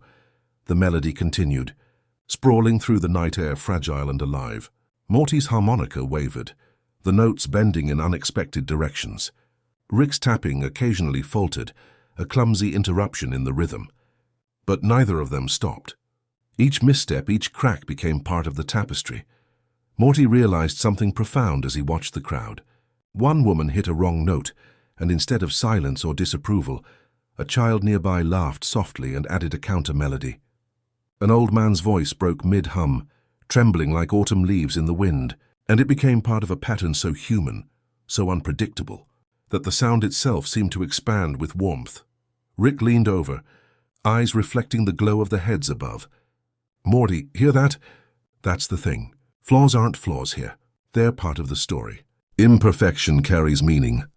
"You feel it?" Morty nodded, chest tight with awe. "Yeah, it's beautiful even when it breaks." Rick's hand tapped a slow, uneven rhythm against his thigh. "Exactly. Life's not meant to be smooth. The cracks, those are the parts that hold everything together. That's what the heads hear. That's what we give them." The hum of the heads above grew deeper, vibrating through the meadow, through the crowd, through Morty's chest. It wasn't a sound of judgment nor expectation. It was acknowledgement, an echo that carried not only the melody but the intent behind it, the honesty, the courage, the tremble of human hearts laid bare. Morty raised the harmonica again. The note cracked almost immediately, but instead of faltering, he let it break. The sound bent, splintered, and then wove into another, forming something unexpected and tender. A ripple ran through the crowd. Someone began to clap softly, and others followed, not as applause but as rhythm, a gentle encouragement that wove itself into the music. Rick's tapping slowed to match the pace, following Morty's tentative leads, responding to the shifts in the melody rather than controlling them. He whispered, "See, Morty, mistakes aren't mistakes here. They're the soul of the song." Morty swallowed, feeling a heat rise in his chest. The harmonica squealed and quivered, the notes bending every which way. But every sound found a home somewhere in the growing harmony. He began to hum alongside it, shaky at first, then steadier. His voice cracked once, then again, but the echoes from the heads carried his imperfections, turning them into something tender, something that connected every listener beneath the sky. He realized that the broken notes, the trembles, the mismatched rhythms, they were what made this song alive. Polished, perfect music would have failed, but the raw honesty, the human vulnerability created resonance. Morty understood now why Rick had insisted that truth mattered more than technique. The power wasn't in mastery. It was in the willingness to be heard fully, even when unsure. The crowd seemed to feel it too. Each small stumble became a bridge. Voices that had been silent with fear joined. Someone added a whistle. A child's voice squeaked an uncertain high note. An elderly man hummed alongside a woman's faltering song. Layer upon layer of flawed, beautiful sound, woven together into a single living thing. Rick leaned back slightly, observing Morty with a soft intensity he rarely allowed himself. "You see that, Morty? That's the lesson. Life's beauty is stitched from mistakes, from trembling hands, from voices that aren't sure but try anyway." Morty's eyes shimmered with the reflection of firelight and starlight. He played again, letting his own uncertainty guide the melody. Each crack became part of the song's heartbeat. Each imperfection became an invitation for others to join, to offer themselves without fear. The heads above pulsed more slowly now, their glow spreading like liquid gold across the night sky. They weren't commanding, weren't correcting. They were absorbing, acknowledging the humanity offered in every sound, in every broken note, in every heartbeat that dared to join the fragile symphony. Morty felt a swell of connection, not just to Rick, not just to the people in the meadow, but to something larger, something cosmic and eternal. The cracks and trembles, the mistakes, they were not barriers. They were bridges.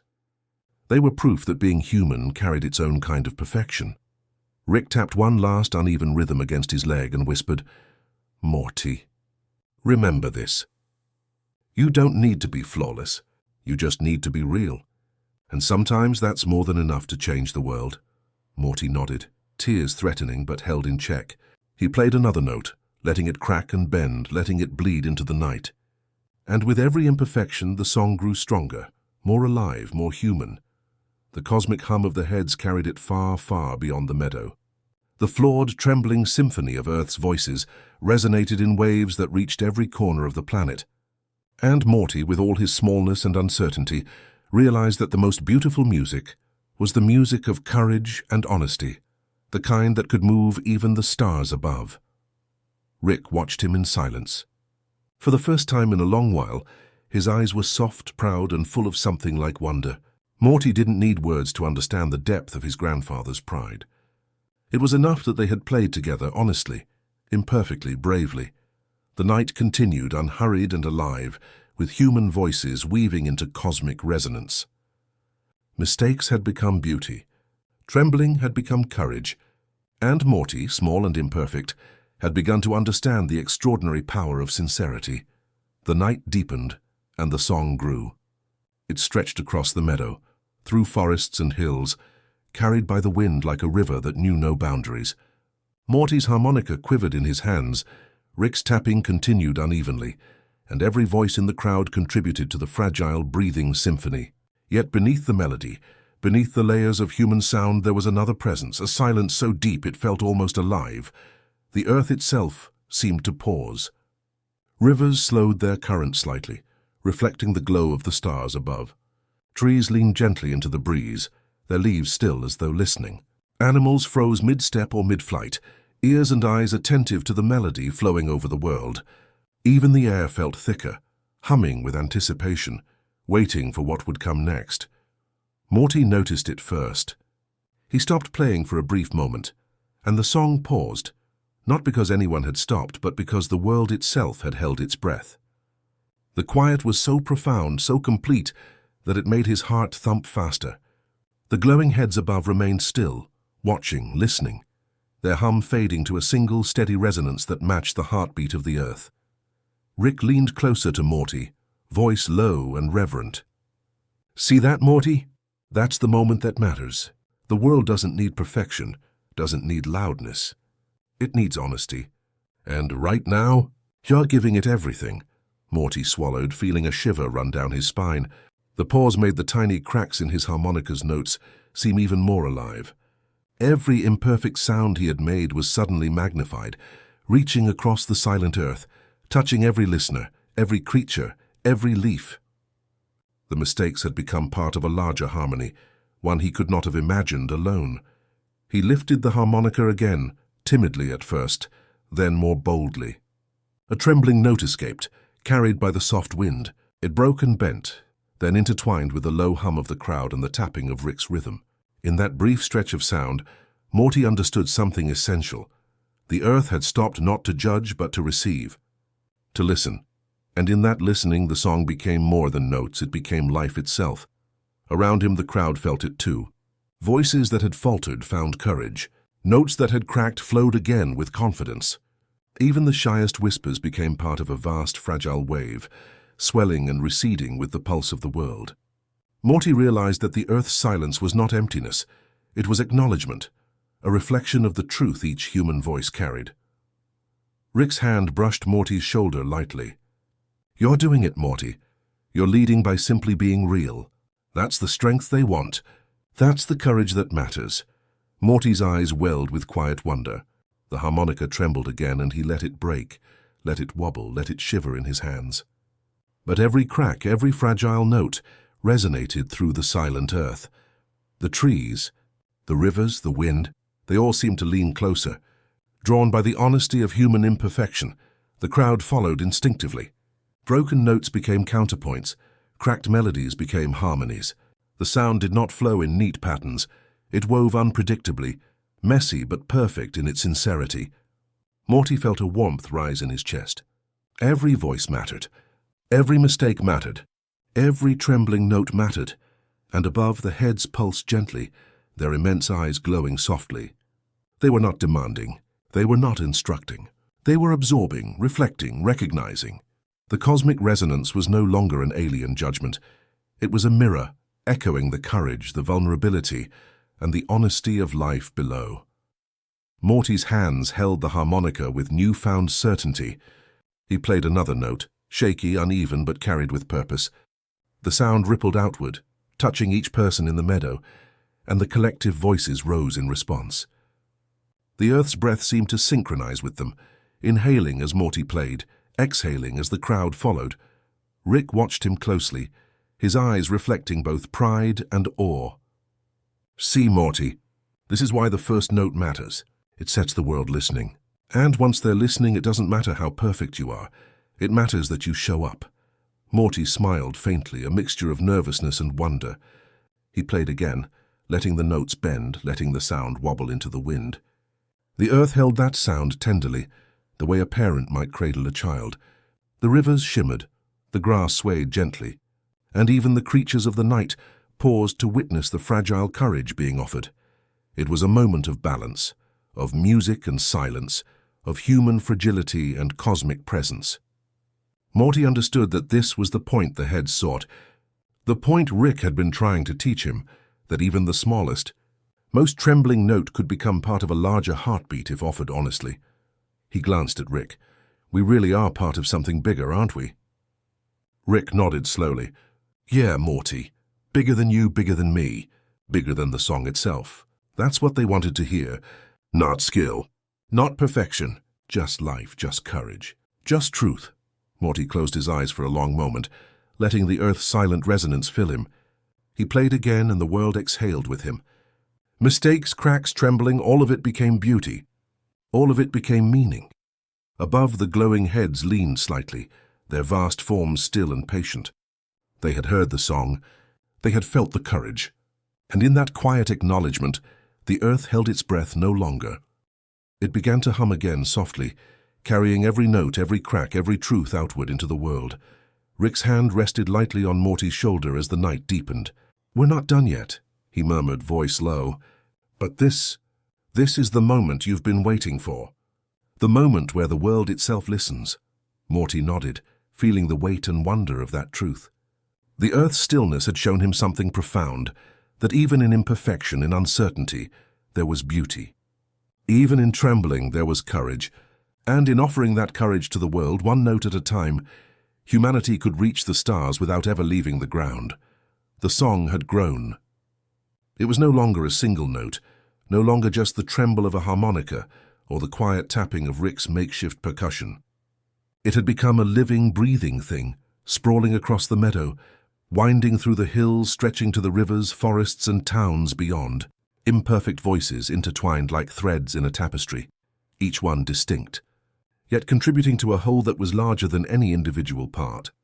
Morty sat on the soft grass, harmonica in hand, watching as the people around him found courage in the cracks of their own voices. Some sang notes that bent unexpectedly. Some voices wavered mid-phrase, but each sound became a bridge for the next. Children's laughter punctuated uncertain hums. Elders' trembling voices created unexpected harmonies. The song was messy, unpredictable, fragile, and utterly alive. Rick leaned back, tapping an uneven rhythm on his leg, his eyes scanning the crowd. "You see that, Morty? That's the point. It's the imperfections that give it weight, that make it real.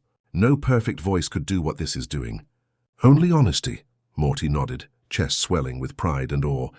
He played another note, shaky at first, then steadier. Around him, the people followed instinctively, their collective uncertainty forming a delicate network of sound. Each flawed note was met with another, forming counterpoints, harmonies, and rhythms that could never have been predicted or rehearsed. Above them, the heads glowed, immense and patient. Their eyes pulsed slowly, like the heartbeat of a universe that had finally stopped to listen. They were not judging, not dictating, not demanding. They were responding, reflecting, resonating with the imperfections of the human chorus below. Morty felt it in his chest, a vibration that was both terrifying and comforting, overwhelming yet intimate. He looked at Rick. They're responding to the cracks, aren't they? Not the perfect parts? Rick's gaze softened, a rare stillness settling over his face. Yeah, Morty, that's what I've been trying to teach you. They want to hear the truth. They want to feel courage. Flaws are the soul of a song. Without them, it's just noise. Morty exhaled slowly, feeling the words settle into him like a gentle tide.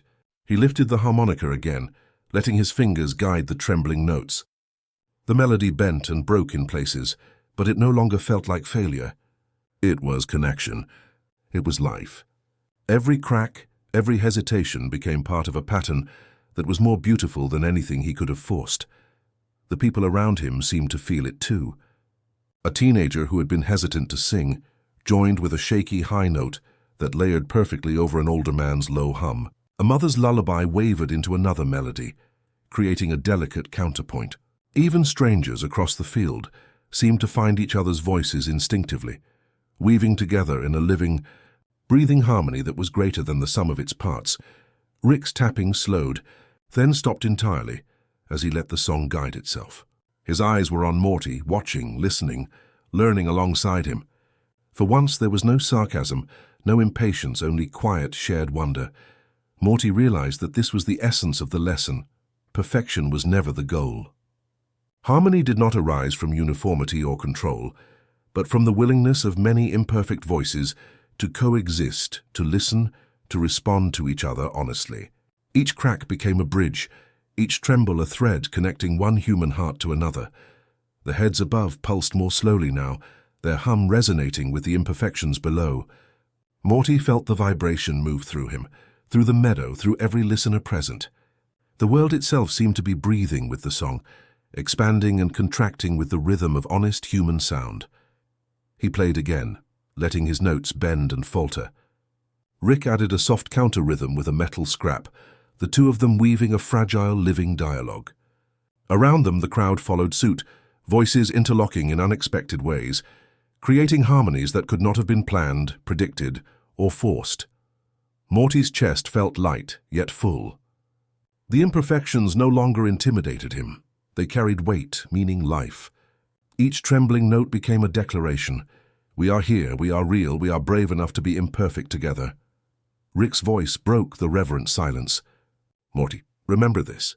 This is the moment that matters. Not the polish, not the precision. The courage to be human, to be flawed, to be heard. That's the song. Morty nodded, tears threatening but held them back. He lifted the harmonica again, letting it tremble in his hands. The sound bent, cracked, and splintered, but the crowd did not falter. Instead, they leaned in, letting their own imperfections join with his.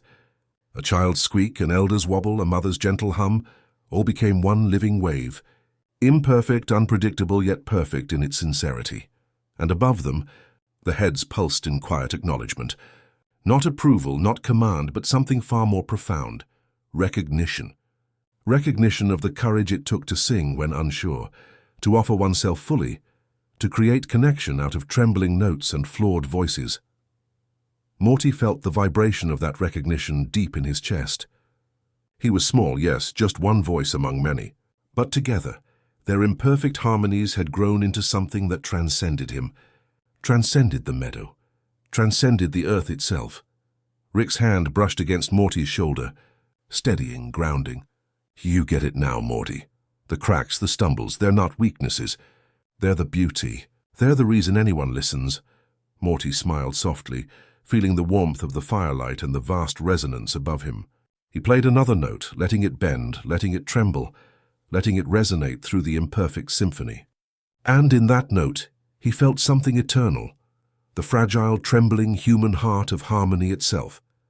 The song continued, sprawling into the night, alive with the beauty of imperfection. Every voice mattered, Every crack mattered. Every trembling note mattered. The world breathed along with it. And for the first time, Morty understood the quiet, powerful truth Rick had been trying to teach him all along. Harmony is born not from perfection, but from courage, honesty, and the willingness to be real. The song had reached its peak. Voices filled the meadow, carried across rivers, forests, and hills. Imperfect, trembling, human. But slowly, as the night deepened and the glow of the heads above pulsed gently, a hush began to fall. It wasn't an abrupt silence. It was not the kind of stop that cuts and leaves emptiness. It was a soft letting go, like the last note of a lullaby fading into the folds of memory.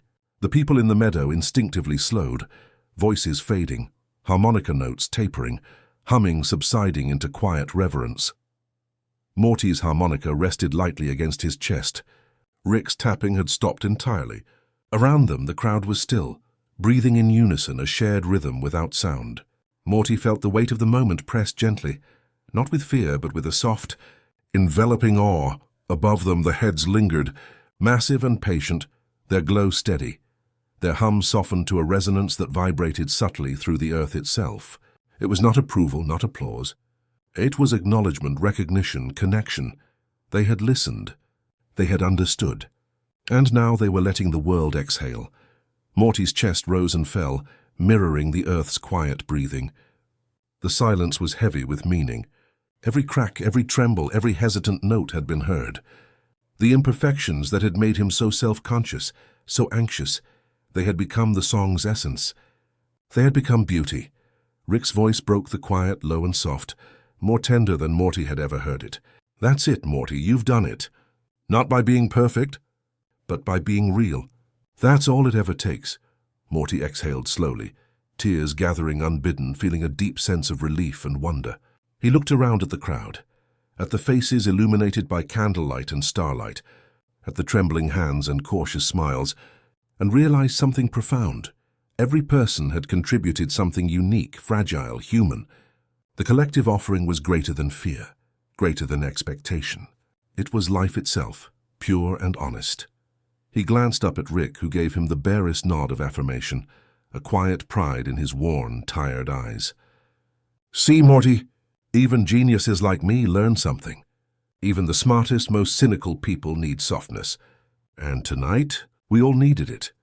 Morty nodded, understanding more in that instant than he had in all the days of preparation, all the hours of travel, all the moments of doubt. The gift of silence was not emptiness. It was presence.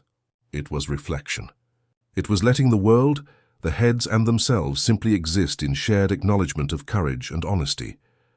Around them, the meadow breathed with soft anticipation, but no one moved too quickly. There was no clapping, no cheering, no demand for continuation. Just quiet, just being. Morty felt the song linger in the spaces between notes, in the pauses, in the tremors of air and the soft stir of leaves. Above, the heads began to fade slowly, their glow dimming in waves like gentle tides. They did not vanish abruptly. They lingered, a reminder that listening and acknowledgement had been offered and received. Morty realized that the song had not ended with perfection, nor with applause. It had ended with connection. Rick stretched his arms lightly, the motion almost unnoticed in the quiet. "That's the thing about endings, Morty," he murmured. "Sometimes they're not loud. Sometimes they're not dramatic. Sometimes they're just soft, like this. And that's enough." Morty sat with his harmonica still resting in his lap, eyes tracing the fading light of the heads, the flickering of candles, the soft breaths of the crowd. He understood now that the song's power was never in the notes themselves, but in the willingness to offer them, imperfect and trembling, to the world. That courage carried collectively was the song's true magic. A child's soft sigh drifted through the meadow, blending with the hush of the night. An elderly man smiled faintly, nodding at the moment shared. The wind stirred gently, a final whisper among the leaves. Morty felt the resonance in his chest, a lingering hum that promised this connection, this truth, would stay with him forever. Rick stood, brushing dirt from his clothes. "All right, Morty, we did what we could. The rest is up to everyone else. And maybe that's the best part." Morty smiled, feeling a warmth bloom in his chest. "Yeah, I think they'll remember this. Not with fear or chaos, but with courage. With honesty. Rick nodded, stepping beside him. The meadow was still, the night gentle, and for the first time in a long while Morty felt completely safe. The world had listened, the heads had listened, and he had played a part in something larger than himself, and in that quiet, shared exhale Morty realized the true gift. It was not the applause, the attention, or the recognition. It was the stillness, the reflection, the connection. It was the understanding that even in imperfection, in trembling, in uncertainty, there was beauty. There was life. There was song. Above them the heads faded completely, leaving earth untouched, unjudged, acknowledged. The people of the meadow breathed again, softly, gently, carrying the echoes of the night in their hearts. Morty felt Rick's hand brush his shoulder lightly, the rare warmth of pride and affection settling in a quiet space between them. The night remained, soft and patient, carrying the memory of their imperfect song, their trembling courage, and the gift of silence that followed. The night sky stretched above them, immense and quiet, like a canvas of infinite thought. The stars blinked gently, reflecting the soft glow of a world that had sung and then listened, a world that had trembled and exhaled, a world that had given its voice and received acknowledgement in return. Morty lay on the grass, his harmonica resting beside him, eyes tracing constellations that seemed brighter, somehow more alive after the events of the night. He felt a strange calm, as if the universe itself had leaned closer to him, bending just enough to whisper, "You are seen. You're heard." Rick sat beside him, leaning on one arm, gaze fixed on the stars. His expression was quiet, almost tender, a rare vulnerability that Morty noticed immediately. There was no sarcasm, no impatience, no sharp edge. Just the soft weight of someone reflecting on what had passed, someone measuring not invention or intellect but heart. "The stars remember," Rick murmured, voice low. "Not in the way we think of memory, not in the way humans cling to past events, but in the way they witness, absorb, and carry the echo of moments that matter. Every note, every trembling voice, every crack in the melody. It's up there now, Morty, stored in the night sky, woven into the fabric of everything." Morty turned his head slightly, looking at Rick. "So, everything we did tonight, it's not gone?" Rick shook his head gently. "Nope, it's out there always, even when we forget it. Even when it feels like the world moves on. The stars remember. They carry it quietly, patiently. And sometimes, if you listen hard enough, you can hear the echoes of what was offered." Morty smiled faintly, closing his eyes. He could almost feel the vibrations from the night song lingering in the air, threading through the wind and the rustling leaves. Even in the silence, the memory of sound, of connection, of courage remained. It hummed softly against his chest. Around them the world had settled. The meadow was calm. Candles burned low. The people who had gathered were beginning to disperse quietly, carrying the memory of their participation with them. There were no celebrations, no accolades, no rush to proclaim victory. Just presence, just reflection. Just the soft, steady pulse of a world that had offered its heart. Morty felt the magnitude of what they had experienced, yet it was not overwhelming. It was gentle, almost a whisper in the chest. He realized that this too was a kind of music, the music of memory, of quiet legacy, of shared human courage. And somehow in the vastness of night and stars, it felt infinite.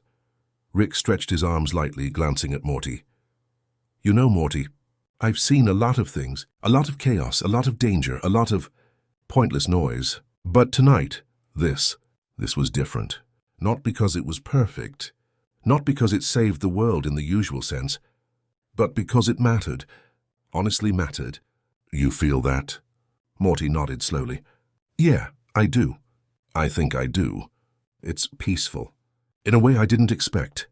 Rick's eyes softened, a hint of a rare smile tugging at his lips. "Peaceful's good.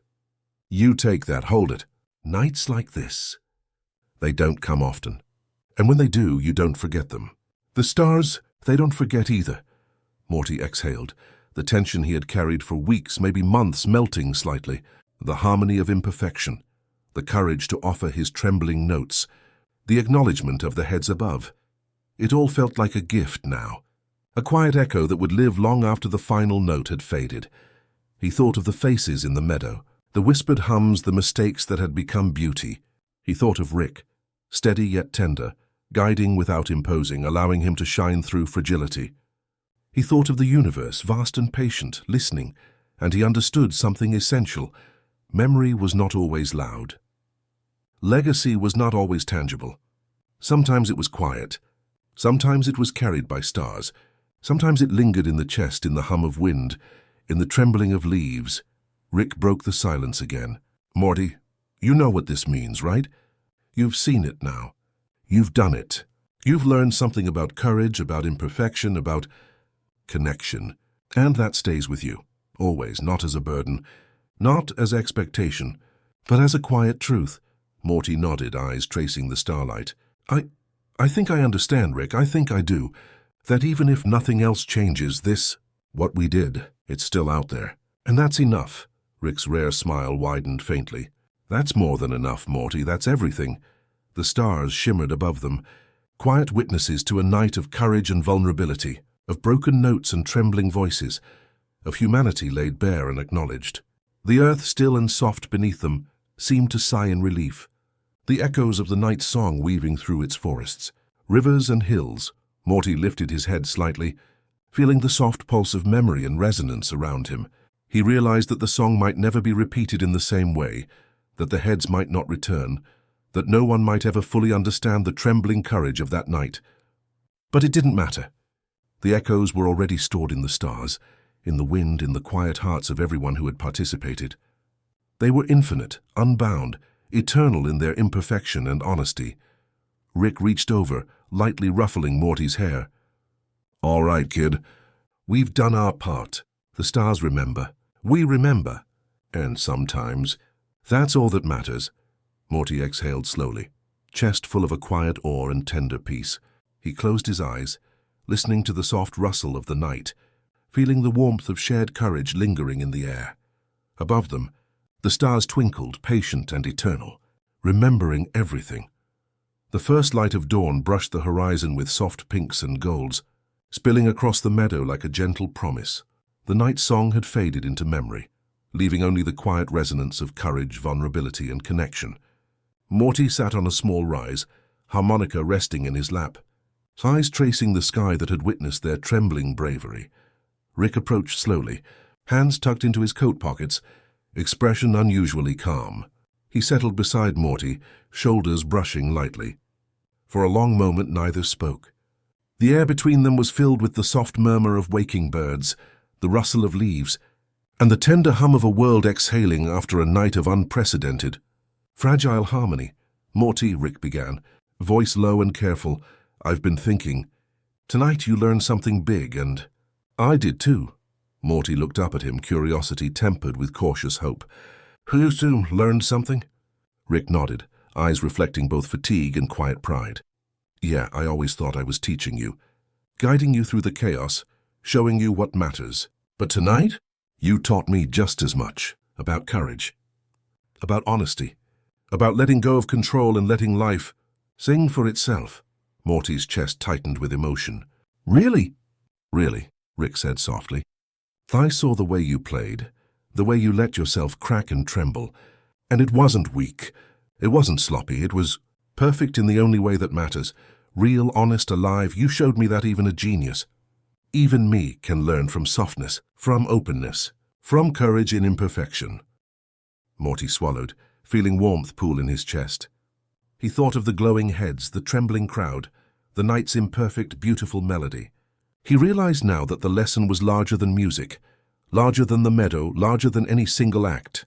It was about life, about being human, about the quiet courage of offering oneself, flaws and all, to the world. Rick continued, voice gentle. "I guess this is my way of saying goodbye to being the teacher, Morty. Not forever, not entirely, but for now. You've learned more than I could have hoped, and I think you're ready to carry it forward." Morty felt a lump in his throat, the first sting of tears threatening. I don't want you to go, Rick." Rick gave a faint, understanding smile. "I'm not going anywhere, Morty. But the lessons, they're yours now. You don't need me hovering, guiding, correcting. You've got your own voice, your courage, your honesty, and that's enough." Morty looked down at the harmonica, remembering the trembling first note, the cracks, the broken but beautiful melodies that had carried them through the night. He thought of the people in the meadow, the earth holding its breath, the stars remembering every imperfect note. And he understood the weight of Rick's words.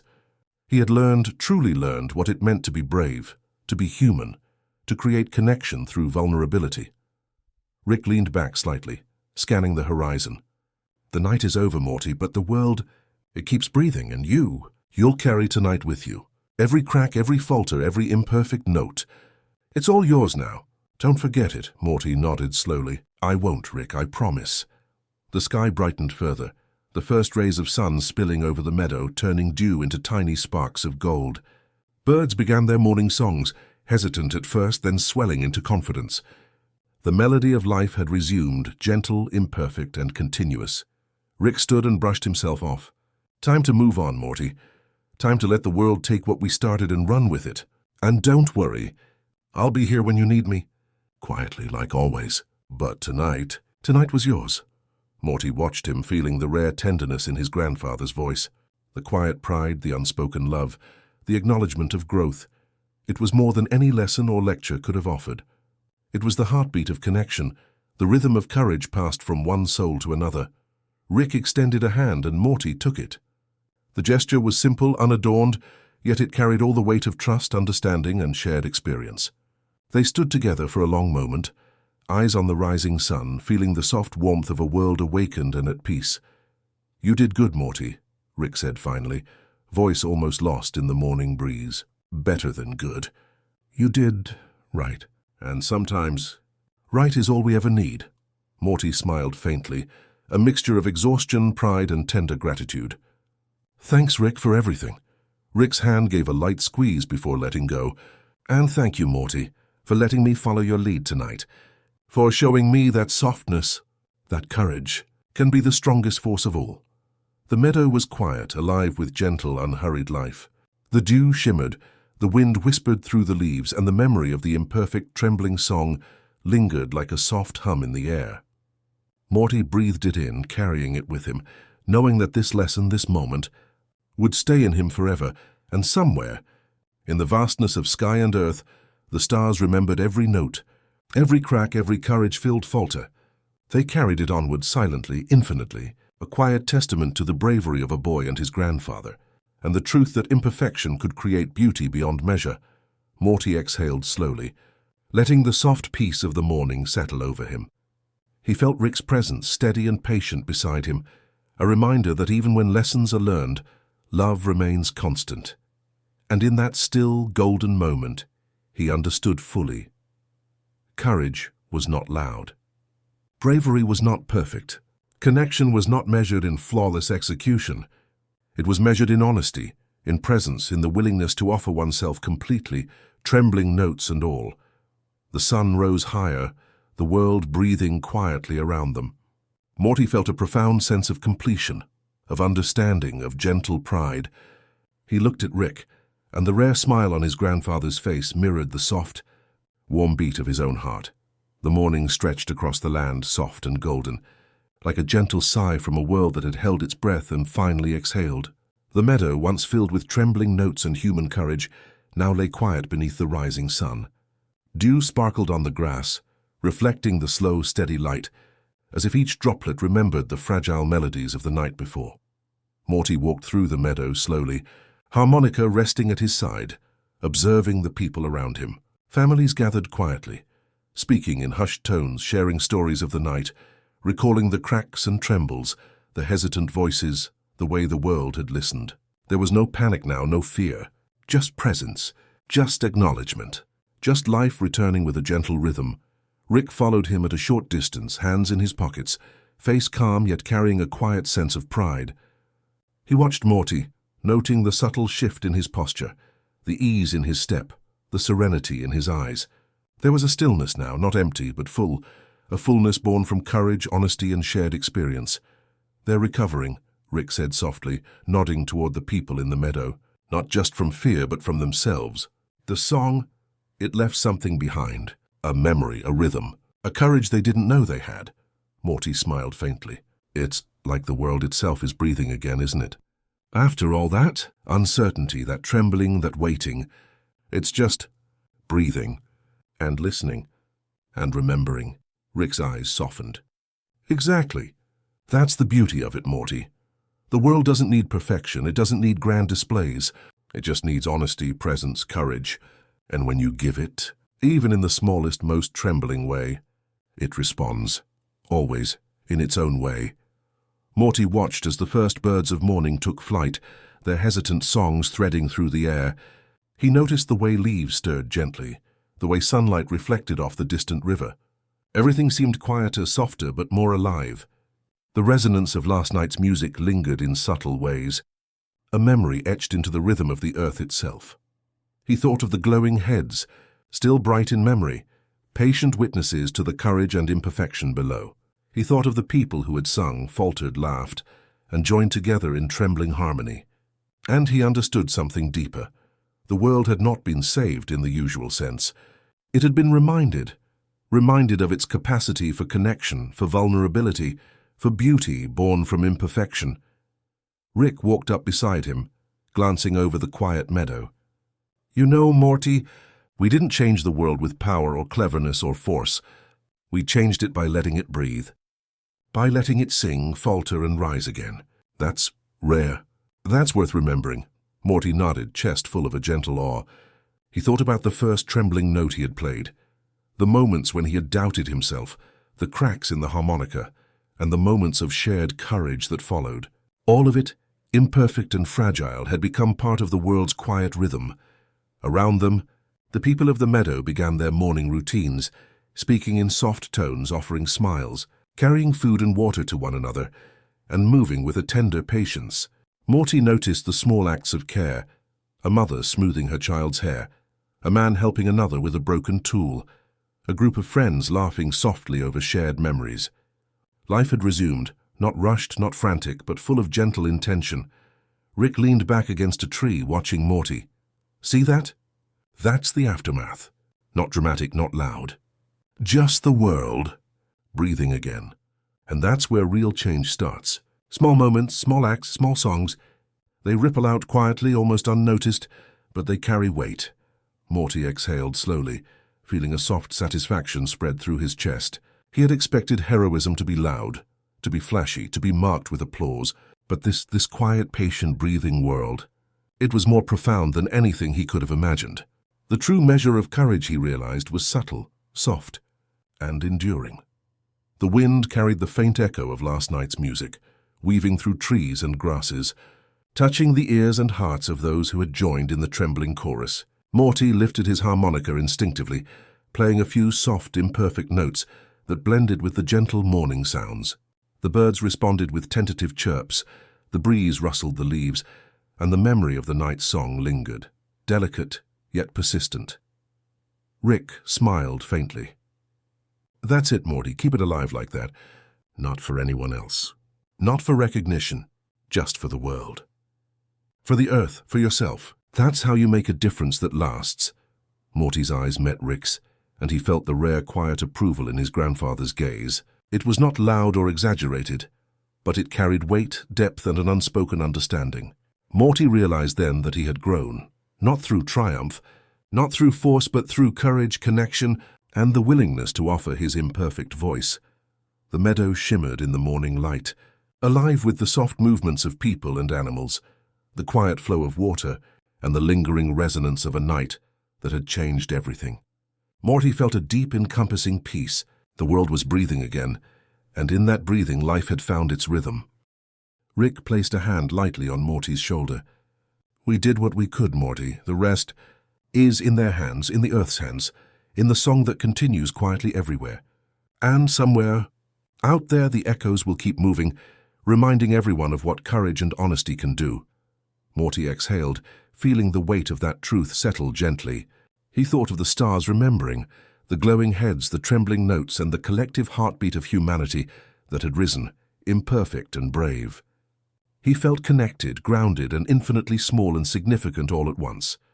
The sun climbed higher, illuminating the meadow, the river, the trees, and the distant hills. Life resumed with quiet intention, breathing in harmony with the lingering memory of a song that had spanned the earth.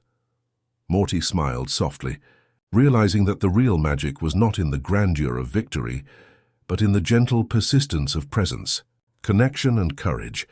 Rick gave a faint nod, a rare, soft acknowledgement. "All right, Morty. That's the world breathing again. Let's let it keep going." Morty watched as the people moved about their morning, small acts of care and connection weaving through the meadow. He understood now that life's most profound moments were often subtle, quiet and unnoticed by most, but they carried weight, continuity and beauty far beyond what anyone could measure. And as he lifted his harmonica once more, just to hum a soft, trembling note for himself, he felt the pulse of the world beneath him, alive, breathing, remembering. The evening settled softly over the world, the sun dipping low and casting a golden glow across the meadow. Morty sat alone on a small hill, harmonica resting lightly in his hands, and for the first time in days he felt completely at peace. The song of the world, imperfect, fragile, and full of courage, had already been sung, but he found himself humming again, softly, almost as if to remind the universe that the notes still lingered, still mattered. Rick appeared beside him, moving silently, as if not to disturb the gentle rhythm of the moment. He leaned back on his hands, eyes scanning the horizon, watching the sky deepen into shades of violet and indigo. "You know, Morty, some songs never really end. They just stretch quietly, softly, into everything else. Into days, into nights, into the hum of the earth itself." Morty smiled faintly, eyes tracing the first stars emerging above. "Yeah, I can feel it, Rick. Like the night song is still here in the air, in the wind, in me." Rick nodded, a rare softness in his gaze. "Exactly. That's the beauty of it. It doesn't have to be loud. It doesn't have to be finished. It just exists. Quietly, waiting to be remembered, carried, shared." The meadow was hushed, a gentle echo of the day's life stretching into twilight. Birds returned to their nests, the wind whispered through the trees, and somewhere far off a river carried the faint resonance of last night's trembles. Morty played a note, soft, wavering, but full of intention, and it drifted into the calm air, answered by a distant, unseen chorus of life. He thought of the glowing heads, now only a memory, their presence lingering like a soft heartbeat in the universe. He thought of the people who had trembled and sung beside him, the courage that had blossomed in imperfection, the quiet acknowledgement of a world that had listened. And he understood that the song, the real song, was never about applause or recognition. It was about connection, honesty, and the courage to offer oneself fully, trembling and human. Rick's hand brushed Morty's shoulder lightly. "You've done it, Morty, all of it. The song, the courage, the listening. It's done. But like I said, songs like this never fully leave. They stretch on. You'll hear it again in yourself, in the people around you, in the quiet moments when no one else is listening." Morty exhaled, letting the soft weight of that truth settle over him. He played another note, letting it bend and quiver, and the earth seemed to respond, faintly vibrating with the memory of last night's harmony. The imperfections that had made him nervous now felt sacred, part of a larger whole that was soft, infinite, and eternal. The stars above shimmered gently, tiny witnesses to the courage and vulnerability of a world that had sung in trembling harmony. Morty imagined the notes stretching up, reaching the heavens, intertwining with the constellations woven into the very fabric of the cosmos. The memory of the night, the echoes of the song, and the fragile courage of humanity were now part of something far greater than himself, far greater than the meadow, far greater than the earth. Rick's voice broke the quiet, low and warm. "And you know, Morty, that's the point. Life isn't about perfection. It's about showing up, trembling and uncertain, and offering what you have. That's the real song. That's the part the universe remembers." Morty nodded slowly, chest full, feeling both small and significant at once.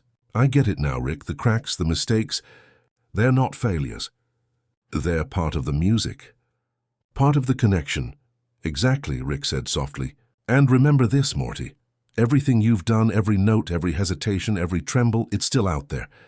Still stretching. Still alive. Even if you don't hear it, it's resonating somewhere, quietly, endlessly." Morty closed his eyes for a long moment, letting the warmth of that understanding fill him. He hummed again, softly, a trembling, imperfect tune that carried the echoes of courage, connection, and honesty. And somehow it felt as though the earth itself joined him, breathing softly, carrying the song onward. The meadow remained still, alive with the quiet pulse of life, the gentle rustle of leaves, and the far-off sounds of returning nocturnal creatures.